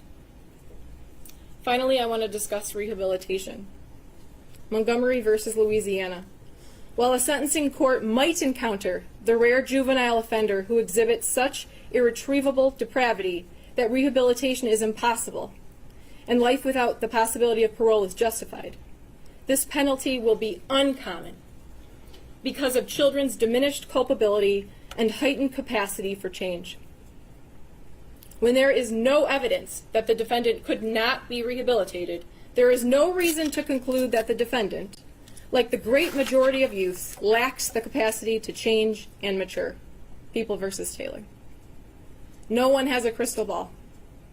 And while it's impossible to say that Ethan will be able to be rehabilitated and be a productive member of society worthy of release, it will not be impossible to make that determination with decades of daily records of his behavior and human interaction.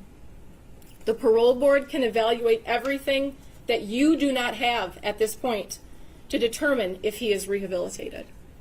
If you give Ethan a term of years, he will have to prove himself every single day. In my sentencing memorandum, I attached triumph reports from SATO that highlighted a number of juvenile lifers that were released under Miller. I also attached a number of letters from those same individuals who are supporting Ethan. In each of those cases, 20 to 30 years ago, a judge told them that they couldn't change, that they were irreparably corrupt, and they were wrong.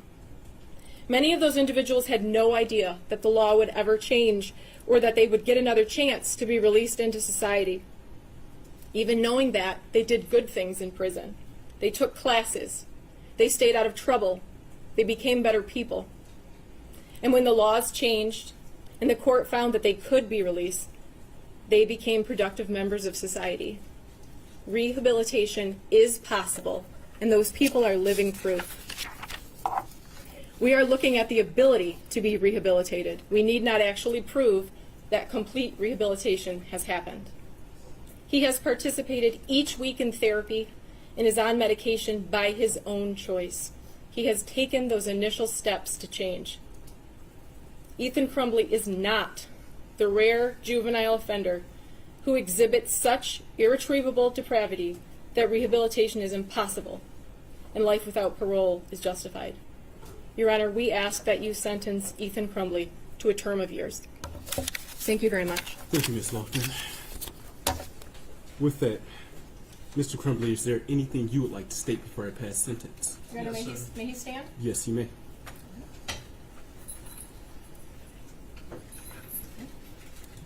Thank you. You may proceed. I'd like to thank you for letting me speak, Your Honor. We are all here because of me today, of what I did. My actions were because of what I chose to do. I could not stop myself, but I am the one who led to why we are here today. I do not diminish any ability to anyone who could have stopped me, of anyone of a school or parents. They did not know, and I did not tell them what I planned to do, so they are not at fault of what I've done. I am a really bad person. I have done terrible things that no one should ever do. I have lied, been not trustworthy. I've hurt many people, and that's what I've done, and I'm not denying it, but that's not who I plan on to be.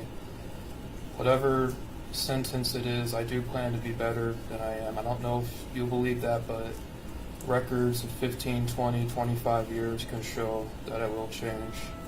Because it may not show it now with only 2 years of records, but I am trying. And all I want is for the people I hurt to just have a final sense of culpability that justice has somewhat been served in any capacity that they can recognize it with. Any sentence that they ask for, I ask that you do impose it on me, because I want them to be happy, and I want them to feel secure and safe, and I do not want them to worry another day, because I really am sorry for what I've done, for what I've taken of them. I cannot give it back, but I can try my best in the future to help other people, and that is what I will do. So, thank you, Your Honor. Thank you.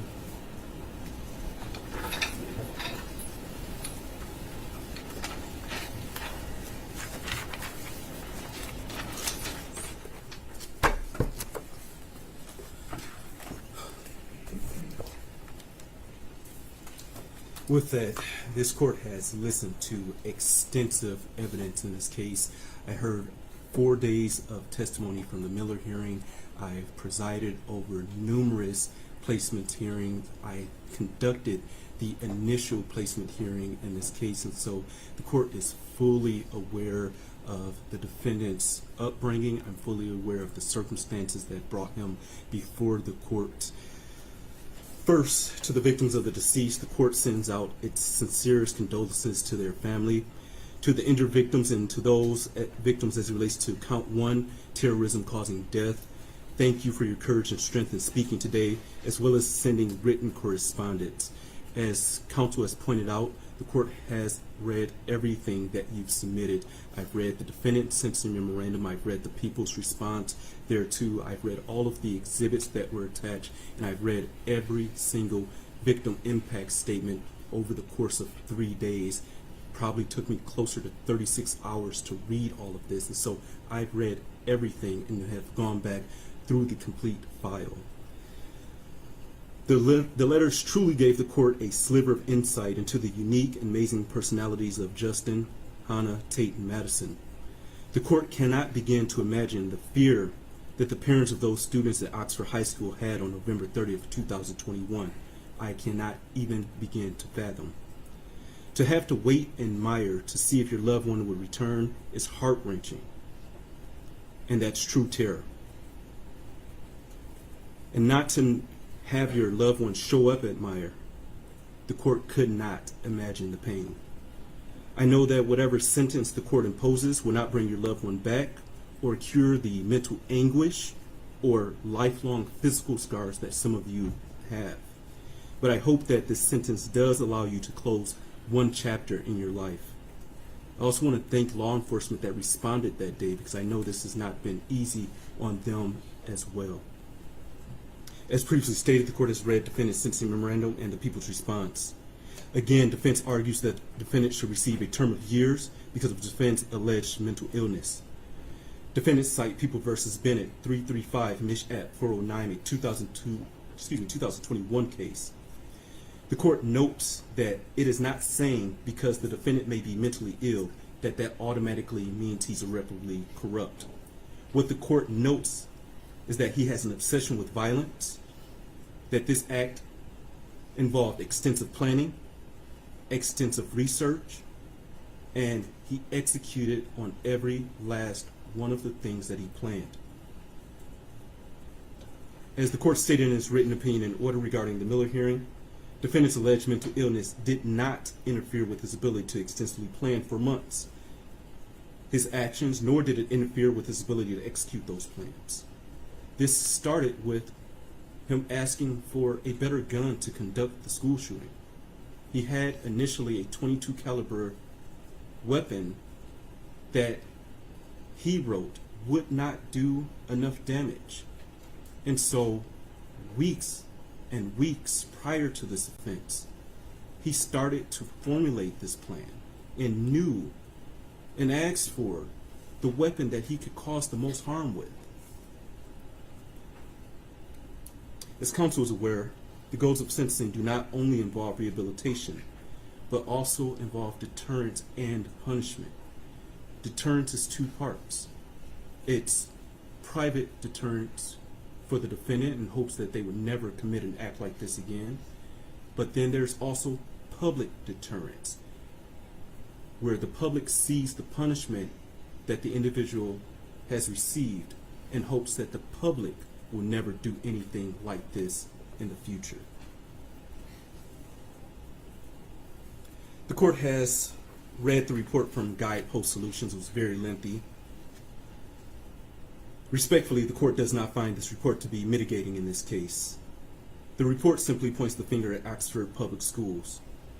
While the court agrees that more possibly could have been done, that issue is not properly before this court. We are here for sentencing based upon the defendant's actions, not the alleged shortcomings of others. As the defendant pointed out himself, he took responsibility. And he himself is not asking this court for a term of years. The court cannot underscore defendant's extensive planning and execution in this case enough. He practiced shooting at a gun range. He practiced racking and unracking the gun. And on November 30th, 2021, he could have chosen not to conduct the school shooting. When his parents were called to the school on that morning for his drawings, he could have said something then. He had a gun in his backpack at that time. When the school counselor advised the parents to please get him help within the next 48 hours, he could have stopped then and simply accepted the help that was going to be offered for him. Because according to the reports, his mother said that she'd get him the help. He could have changed his mind. Unfortunately, after shooting the first person, Phoebe Arthur, he could have changed his mind at that point. But he didn't. He continued to walk through the school, picking and choosing who was going to die. As the defendant said in his own words, this is nobody's fault but his own. He stated this afternoon that with help, that probably would not have stopped him. That is absolutely concerning to this court. The court apologizes to the victim for the bluntness, but defendant shot and killed Justin Schilling at point-blank range after having him get down on his knees in front of another student. He shot Hannah, who was already shot once before. He went up to her to finish the job by shooting her again. That is an execution. That is torture. He shot most people multiple times. And as he wrote, he did this for notoriety. And he wanted to go down in history as the biggest school shooter in Michigan history. The court cannot ignore the deep trauma defendant caused to the state of Michigan, but in particular the Oxford community. The court simply cannot ignore that. The court notes that teachers and students returned to Oxford High School after this tragic event. The court cannot even fathom or imagine walking through the halls of that school knowing that your fellow student, your friend, your classmate was killed in a restroom or in the hallway. Most, if not all, of the letters that I read advised the court that there are a significant number of people in Oxford that now have PTSD, that now have survivor's guilt, and deep depression that arose from this incident. Defendant's actions clearly created a new normal for all of the individuals involved, and all of those indirectly impacted as well. Unfortunately, this is what the defendant wanted, as he wrote in his journal. He wanted to see the impact of his crime, which is why he did not take his own life. Again, this goes back to the defendant's extensive planning. He chose not to die on that day because he wanted the notoriety. The terror that he caused in the state of Michigan and in Oxford is a true act of terrorism. Respectfully, defendant is the rare juvenile before this court. The court, having read the PSI and being fully familiar, but before I get that, I will also note that counsel brought up an issue of making bombs for Hitler. The court, that does not change the court's opinion about the defendant's obsession with violence. I thank Ms. Hopp for bringing that to my attention, but it still does not change the court's opinion about him being obsessed with violence, because his obsession was also outlined in the websites that he visited. His obsession was also outlined in his extensive drawings of violence. And his obsession continued, as I noted in the court's opinion in order, even while he was in the Oakland County Jail.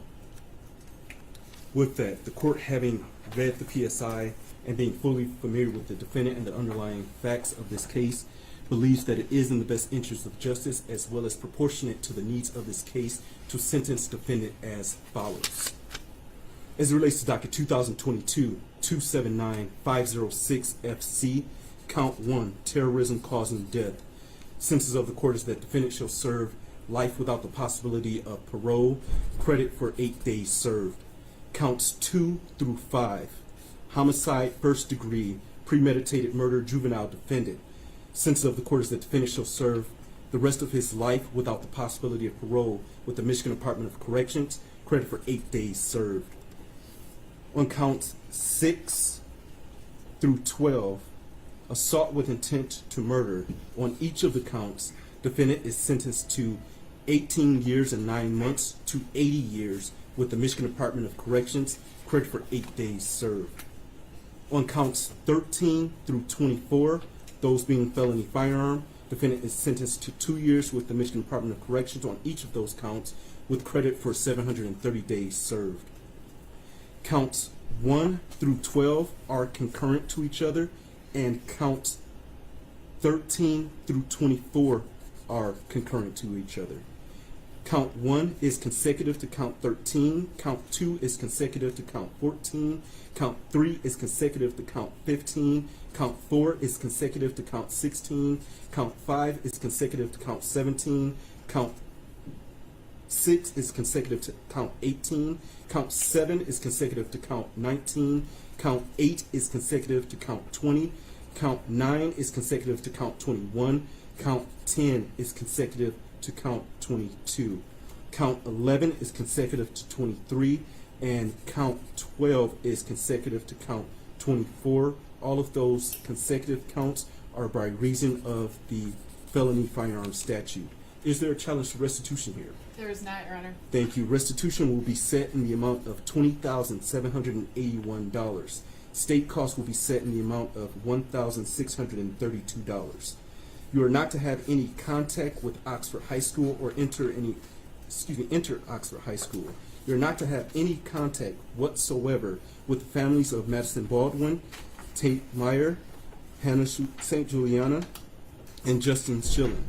Also, you are not to have any contact with the following victims or their families, that being Phoebe Arthur, John Osito, Molly Darnell, Riley France, Elijah Mueller, Kylie Osage, Aiden Watson, and Keegan Gregory. And I will note that restitution is payable to the Crime Victims' Right Compensation Program. With that, Michigan Department of Corrections, did I miss anything? Your Honor, may I ask the court to order 130 crime victims fee, $60 DNA cost, and DNA testing? Thank you. DNA cost is $60, Crime Victims' Right fee at $130. Did I miss anything else? DNA testing, Your Honor. DNA testing is hereby ordered. Thank you. With that, Mr. Crumbley, you are entitled to file an application for leave to appeal. If you are financially unable to retain a lawyer, the court will appoint a lawyer to represent you on appeal. The request for a lawyer must be filed within 42 days after sentencing. Your attorney is going to be handing you an appellate rights form, sir. Do you acknowledge receipt of the appellate rights form? Your Honor, I have tendered that to my client. He has signed it, and I will tender it to the court. Thank you very much. With that, counsel, anything else for the record? Not from the people, thank you. Nothing from defense. Thank you very much, Your Honor. Thank you very much. With that, deputies, you may take Mr. Crumbley. To those in the gallery, please be seated until he is exited.